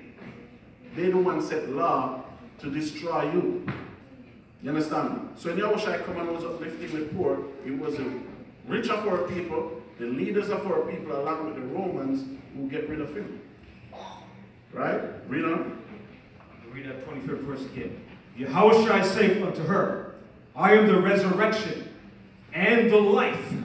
He that believeth in me, though he were dead, yet shall he live. And whosoever liveth and believeth in me shall never die. Believest thou this? You want to say something? So you see what Yahushua said? If you believe it upon him, you shall never die. Right? So we know a lot of brothers die, but this was in the spiritual realm. This was something spiritual here. So for we who carry the banner of Mashiach now, if we continue in what we do, we ain't going to see death, bro. We are trying to obtain what? Everlasting life in the Mashiach Yahushua. Right? So even our works, our deeds, we have to be different. We have to love each other. We have to respect each other. Who's what? We doing the same fight. You understand? There ain't no bitch among us in our nation, right? It shouldn't be. But outside this, it can be anything out there. You understand? There shouldn't be no niggas among us in our nation. Outside, they can be out there. But when we come in this now, what? This is prosperity. Right? When you read the word what Mashiach and the apostles did, they came in a different dimension to the people in Israel. That's why Yahushua said, don't lead after the Gentile lead. Because they're the one that have strife and all that. But now we find out in what? So-called 2018, we still have strife among us. So is that the body of Mashiach Yahushua? Was that what Yahushua was showing us? When Yahushua washed Peter's feet, that was, which king would do that? You understand me? Of our people, we know the nation might do it, because Trump have some feet to wash. But amongst our people, before that they never said that spirit. That's why the apostles them can write about it. That's why all these years later we can read back about it. You understand me? And the Mashiach said, man, bring this truth in the four corners of the earth, teaching our people. So the mission today is what? Still the lost sheep of the house of Israel. I see brother confused with the nations and all these things. Just pray for those brothers, man. You understand me? Because what we have to do, we have to build ourselves first, even before the nations can come inside. And Korash mentioned when they leave Egypt, you have Egyptians left with us. Yes, they do. Some of them were servants. Because some of our people have good job in Egypt, you can hire a nanny. Can? So you leave and get care, you bring a nanny, you're still taking care of the children. You understand me? That's the level it's going through. When they rebel, we kill them on the Sabbath too. And the Sabbath's supposed to be a holy day, right? Yeah. But that boy rebelled, he's dying on the Sabbath. Son, he was setting your life to do what? Show example. But now, Mashiach tells us that among ourselves, we have to show a different example, which is love. Do we love ourselves? When Yahushua said we laid down his life for our brother, do we reach that level? And with love comes faith. Because a lot of our people have to have faith. I remember the sister earlier asked me, so when I go to Israel, the feeling that we get when I go there. Because brothers have to understand, we out our land so much, we lose everything. Even Esau put it in that movie, what, the Avatar? He tell you work with your land. You understand me? Your land become one. And that's why the white man removed us far from our borders. That's why they lie telling the news that all kind of things going on over there. It's a lie. Propaganda. Right? So just continue 3 more scriptures then, and we'll finish up. 27th verse.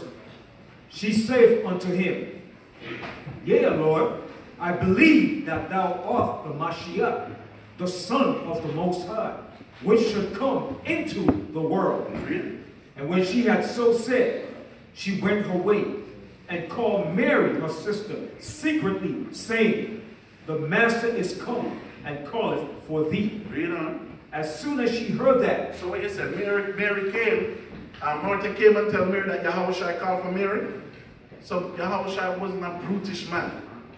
Like where the people couldn't approach him. You understand me? Yahushua said Martha, Martha said what he said. You know Yahushua said, so where's his sister Mary? You understand me? Because his family at Yahushua know, and all these people were so-called Judites. As what Ben said, they were Yahwedites. Because that's what we have to go back to our ancient name. We're not Judah, we're not Jews, we're not Benjamin. Because when our father gave son's name, he never called them Judah. That's why Esau wanted to call it. Because that scripture in Psalm 83, for the name of Yashahala may be no more in remembrance. That's what they did when they tell you you're Benjamin, you're Judah, you're Levi. That's what that white Jews come up with. So we have to go back to our ancient name, liar. When Yahushua made Paul, what language Yahushua speak to Paul in? Hebrew, right? So Yahushua said Paul the Benjamite? No. He went and said Shahar, the man Yamya. So we have to go back to those ancient names. That's why we have to teach our children. Because they're the ones going to be the generation to come. To finish what we have started. In righteousness. That's what we lack. I was talking to Benjamin, and I said, Martin Luther King was here in the 60s. Malcolm X was here. Martin Luther King was peace. He wanted to have that dream where little white boy, little white girl walking on the street. Malcolm X was more verbal. The white man is the devil. Radical. Right? But they failed. The Black Panthers came failed. Marcus Garvey have a 1 million man march failed. If you have 1 million man put together, you can go to Washington and take Trump voting. Kind of how much sense. You understand? But you failed because what we never have. They failed because they never have a Mashiach. And they failed because what? It wasn't that time yet. Right? So get the last precept, Ben. You want to finish that? Okay, finish 20. The 29th verse. As soon as she heard that, she arose quickly and came unto him. So the woman arose quickly to went to see the Mashiach. Right? So just read on. 30th verse. Now Yahushua was not yet come into the town, but was in that place where Martha met him. The Jews then which were with her in the house, and comforted her when they saw Mary, that she rose up hastily, and went out, followed her, saying, She goeth unto the grave to weep there. Then when Mary was come where Yahushua was, and saw him, she fell down at his feet, saying unto him, Yahushua, if thou hadst been here, my brother had not died. When Yahushua therefore saw her weeping, and the Jews also weeping, which came with her, he groaned in the spirit, and was troubled, and said, Where have ye laid him? They said unto him, Yahushua, come and see. Yahushua wept. Then said the Jews, Behold. See, the difference is Yahushua wept. When I look up the word wept in the Greek, it said tears. So he groaned in the spirit. He wasn't weeping like Mary was weeping. Mary was crying like, for people in the islands, I remember when my great-grandmother died in 92. Right? She died right near the bed. So she had to spend overnight here because I was in Jamaica in the country part. And everybody was okay. But as soon as the earth came and take her out of the house, that's when everybody started mourning. And everybody started mourning. I started to mourn too, like, because they start to mourn, I start to mourn. And from that, I didn't go back to the next funeral. Because you know when you go to funeral, back in the days, what used to happen? No funeral is something totally different. You understand? But when Yahushua see all the people in the most mourning, he say groan in his spirit. Right? And when you look up the word groan in the Greek, it means compressed, like he was holding that emotion in, constrained. He never like lose it and was up there doing that other stuff what the rest of people was doing. Right? Read on. The 36th verse. Then said the Jews, behold, how he loved him. Read. And some of them said, could not this man which opened the eyes of the blind have caused that even this man should not have died? Yahushua therefore again groaning in himself cometh to the grave. It was a cave, and a stone lay upon it. Yahushua said, take ye away the stone. Martha, the sister of him that was dead, saith unto him, Yahushua, by this time he stinketh, for he hath been dead 4 days. Yahushua saith unto her, said I not unto thee, that if thou wouldest believe, thou shouldest see the glory of the Most High? Then they took away the stone from the place where the dead was laid. And Yahushua lifted up his eyes and said, Father, I thank thee that thou hast heard me. And I knew that thou heardest me always. But because of the people which stand by, I said it, that they may believe that thou hast sent me. And when he thus has spoken, he cried with a loud voice, Lazarus, come forth. Right? So we know what happened after then. So just like how Lazarus died for that 4 years, 4 days, we died for 400 years over here in America. And the scripture tells you in Ezekiel 37:10, when he raises us up, we're going to raise up as a mighty army. So my brothers and sisters, the scripture says spread brotherly love, stay in the spirit, and you have to go on a different level. That's why the Mashur Yeshua is here. Like, we're here with this car. You understand? We've been in different cities, and we still going to go over, as what Yahushua said, the earth is created for us. So we cannot go nowhere new on this earth. You understand me? Because it's our backyard, as I was telling the brothers earlier. So we want to get this truth of Mashiach Yahushua, and we want to step forward to them. With that, I said, Shalom, my brothers. Shalom. I just want to add to what Matathia said. Like, we live in these last days, and the time is approaching where brothers must have that unity and that love. And brothers, like the scripture said, love your wives, right? And sisters, you have to love your husband and be obedient. It's very important. You understand? Because if you don't have order, you don't have nothing. Like the Apocrypha said, there's 3 things that he beheld. The love of a man and his wife, and that unity. And it's very important that we have that unity as a union. That's power, that's strength. And that's what the enemy hates. Right? So we have to have that unity and that love amongst us. Right? I say shalom. Shalom. Okay, let's give Yahweh Hashem how much.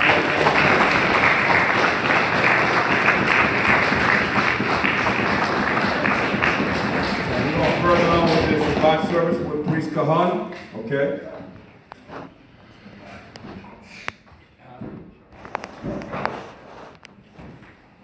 Shabbat shalom, Shabbat shalom. You know, praise to God of Abraham, Isaac, and Jacob, for his mercy truly endure forever. I want to thank Shikari for hosting this 10th annual summit. I want to thank those that are, coming for the first time, those of you that are returning. It's truly Zephaniah 2:1, gathering ourselves together these last days as we see, getting ourselves ready for the return of Mashiach Yahushua. So one of the things we accomplished, the Torah portion, why we felt that it was important that wherever you're traveling in the world, those that travel frequently, if you're visiting another congregation, another camp, another Knesset, that you'll all be doing the same thing. Okay, so this week's portion, the gospel is St. John 19:31 to 37. Okay, so we're going to continue with that. Shalom. Shalom.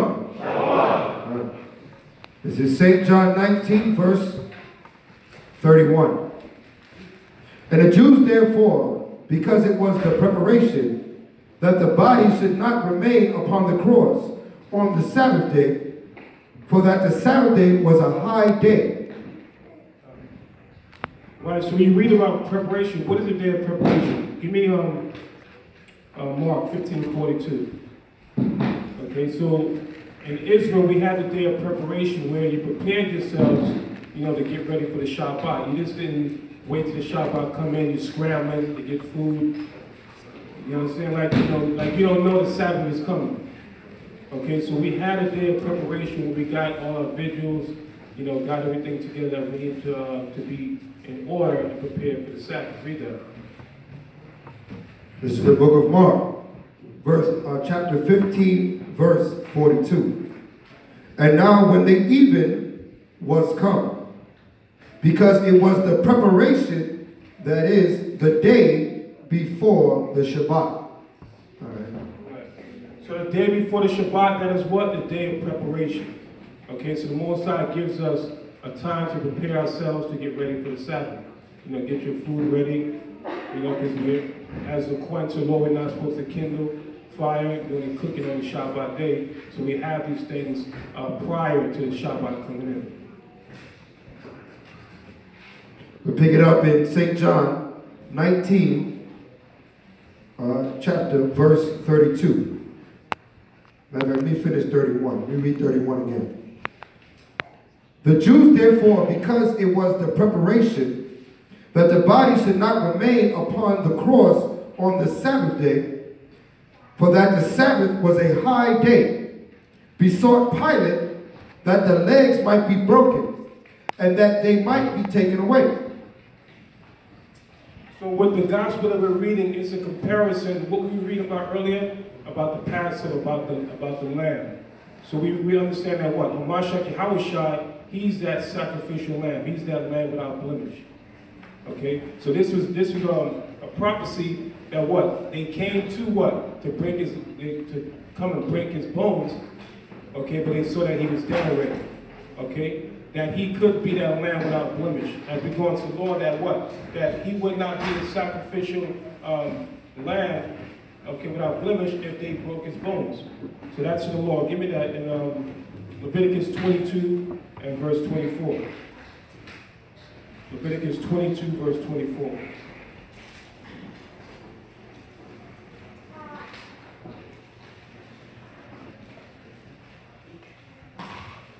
Leviticus, the 22nd chapter, verse 24.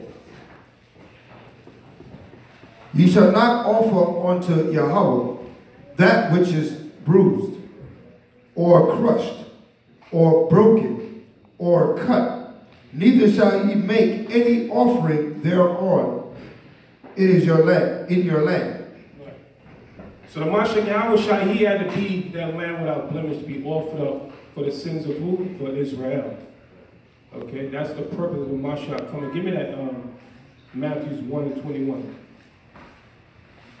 Matthew 1, verse 21.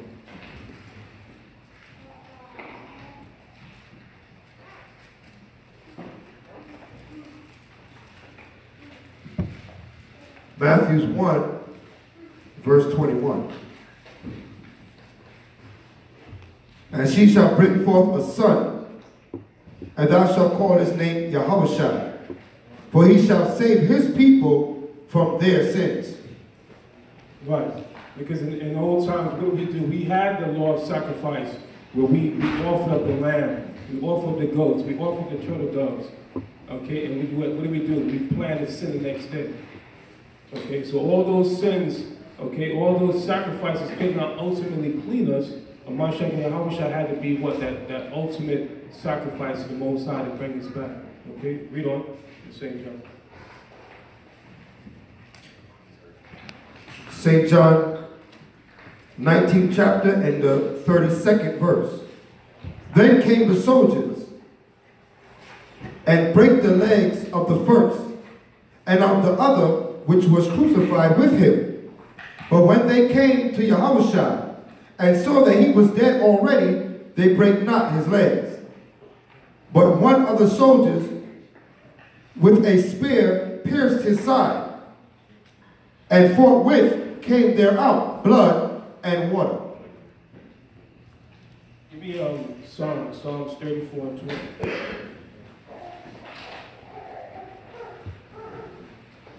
So we see the Most High, he wouldn't allow, okay, that Mashiach Yahushua's bones be broken. So we see that prophecy that the Most High was over. Psalms 34, verse 20.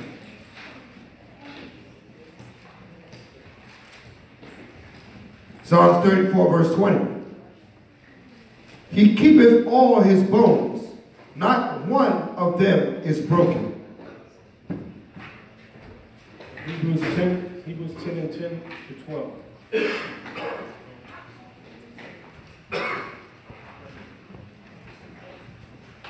So all this is going is talking about what? The sacrificial lamb. Okay, Mashiach Yahushua in comparison to the lamb of the Passover, because we read earlier, Elder Barak went over that what? Mashiach Yahushua, he is our Passover. Hebrews 10, verse 10. By the which will we are sacrificed through the offering of the body of Yahushua once for all.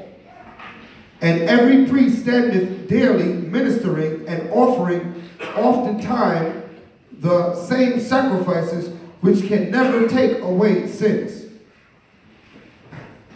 Right, so the priests at old times, what did they do? They went before and they set up their offerings for Israel, but what Mashiach Yahushua, he did it once and for all. Okay, so that's why when we do the Passover, is what? It's in commemoration of Mashiach Yahushua. Okay, he's our Passover. Give me 1 Peter 1 and 19.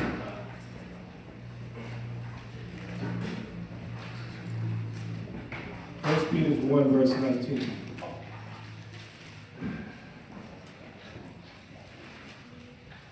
First Peter 1 verse 19. But with the precious blood of Yahushua HaMashiach, as a lamb without blemish and without spot. Right, because we know that what? The Most High requires what? A blood sacrifice. Okay? So Mashiach Yahushua's blood was shed for who? For the nation of Israel. And you know, I like a lot of visuals. So this is what? Simple Grace, 2000, February 18. They always say, well, it doesn't matter what color the Messiah is, but they always, every generation, they portray him as what? As a Caucasian, as a white man. Okay? When we just had the so-called Arabs sent notification to one pastor in America that what? That they don't acknowledge the so-called Jews, okay, that have any ties with Jerusalem, that the real Jews are men, women, and children of color. Okay, but they still promote this image of a white Messiah. Okay, but this truth is coming out in the last days. All things that in this Bible are going to be fulfilled, thus saith the Most High.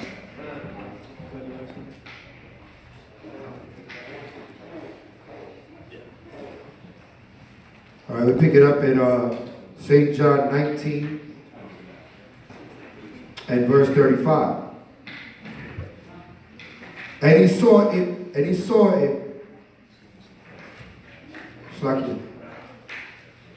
he that saw it bare record, and his record is true. And he knoweth that he saith, he saith true, that ye might believe that these things were done, that the scriptures should be fulfilled. A bone of him shall not be broken. And again, another scripture saith that they shall look on him whom they pierced. Right, so the same people that pierced Mashiach Yahushua, read Revelation 1 and 7. The same ones that pierced him back then are going to be back here in reincarnation. Okay, they're going to get payback. Okay, so a lot of these white people see say, well, that wasn't me, that was my ancestors. We didn't have anything to do with it. Okay? Just like we're paying for the sins of our forefathers, they have to pay for the sins of their forefathers. Okay, the Most High said it's a righteous thing to recompense tribulation to them that trouble you. Okay, it's only a fair. Read. Revelations 1 verse 7. Behold, he cometh with clouds, and every eye shall see him, and they also which pierced him, and all kindreds of the earth shall wail because of him. Even so, Amen. Right, so who are the ones that pierced Mashiach Yahushua, the so-called Romans? Okay, even though some of our people, what do? Like you hear the people say when we're out there doing street ministry, it was the Jews that killed the Messiah. Yeah, some of us, our people, okay, just like when we go out there doing street ministry, who's our number one enemy, our own people? Tell me, well, what about the white man? Can't they be saved? Okay, our people don't even care about their own nation. They care about the white man, the other nations, everybody but their own. That's why we suffer from what? Black on black crime. Okay, that's that Stockholm syndrome. Okay, one last verse. Give me Judges 2 and 18. 2 and 18. So a lot of our people, we say that what? That we're waiting for the Messiah to come back. Well, guess what? The Messiah is waiting for us to get ready. Okay? The longer we prolong our stay, because a lot of us have made America our resting place. Okay? The scripture said that what? This is not our rest. Read that. This is Judges 2 and 18. And when the Most High raised them up judges, then the Heavenly Father was with the judge and delivered them out of the hand of their enemies all the days of the judge. For it repented the Most High because their groanings by reason of them that oppressed them and vexed them. So the Most High wants to hear our groanings. Okay, he wants to hear that we want to leave this place. We say we want to leave. You know, I hear brothers talking about, well, you know, brothers working on the Shabbat or making extra hours because they're trying some longevity. I want to buy a house. If you dealing with something that takes you away from the service of the Most High, okay, that's away from the program. You gotta change that. Okay, our mindset should be what? Transitioning to go back to Zion. Okay, not to make some long. I want to be rich in America. You know, some of you might know we have a prison ministry in Florida. You know, I was dealing with Kodak when he was locked up. I just found out yesterday he got locked up again. You know, I spoke to the brother. I let him know that he can't serve two masters. Actually, when I get back home, try to go and visit him. But this is showing that the Most High is not playing. Okay, he says he's going to start in his house. Okay, so we can't be in this thing halfway. We can't be what? Lukewarm. Most High said what? Be either hot or cold. Okay, so the Most High, I wasn't looking for something like that to happen to the brother, but I let him know that this is a serious thing. When you say that you're a Hebrew Israelite, you understand, it's a serious matter. You can't be, in and out. You can't be an Israelite only on the weekends. Okay, during the week, you act like the heathens of other nations.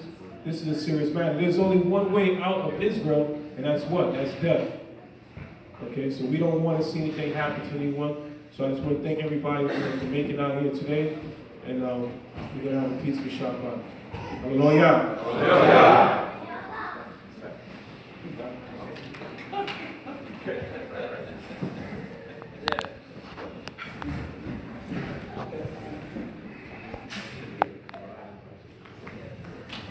Okay, so let's give Yahweh Hashem HaMashiach. That was Elder Kahan, Priest Kahan.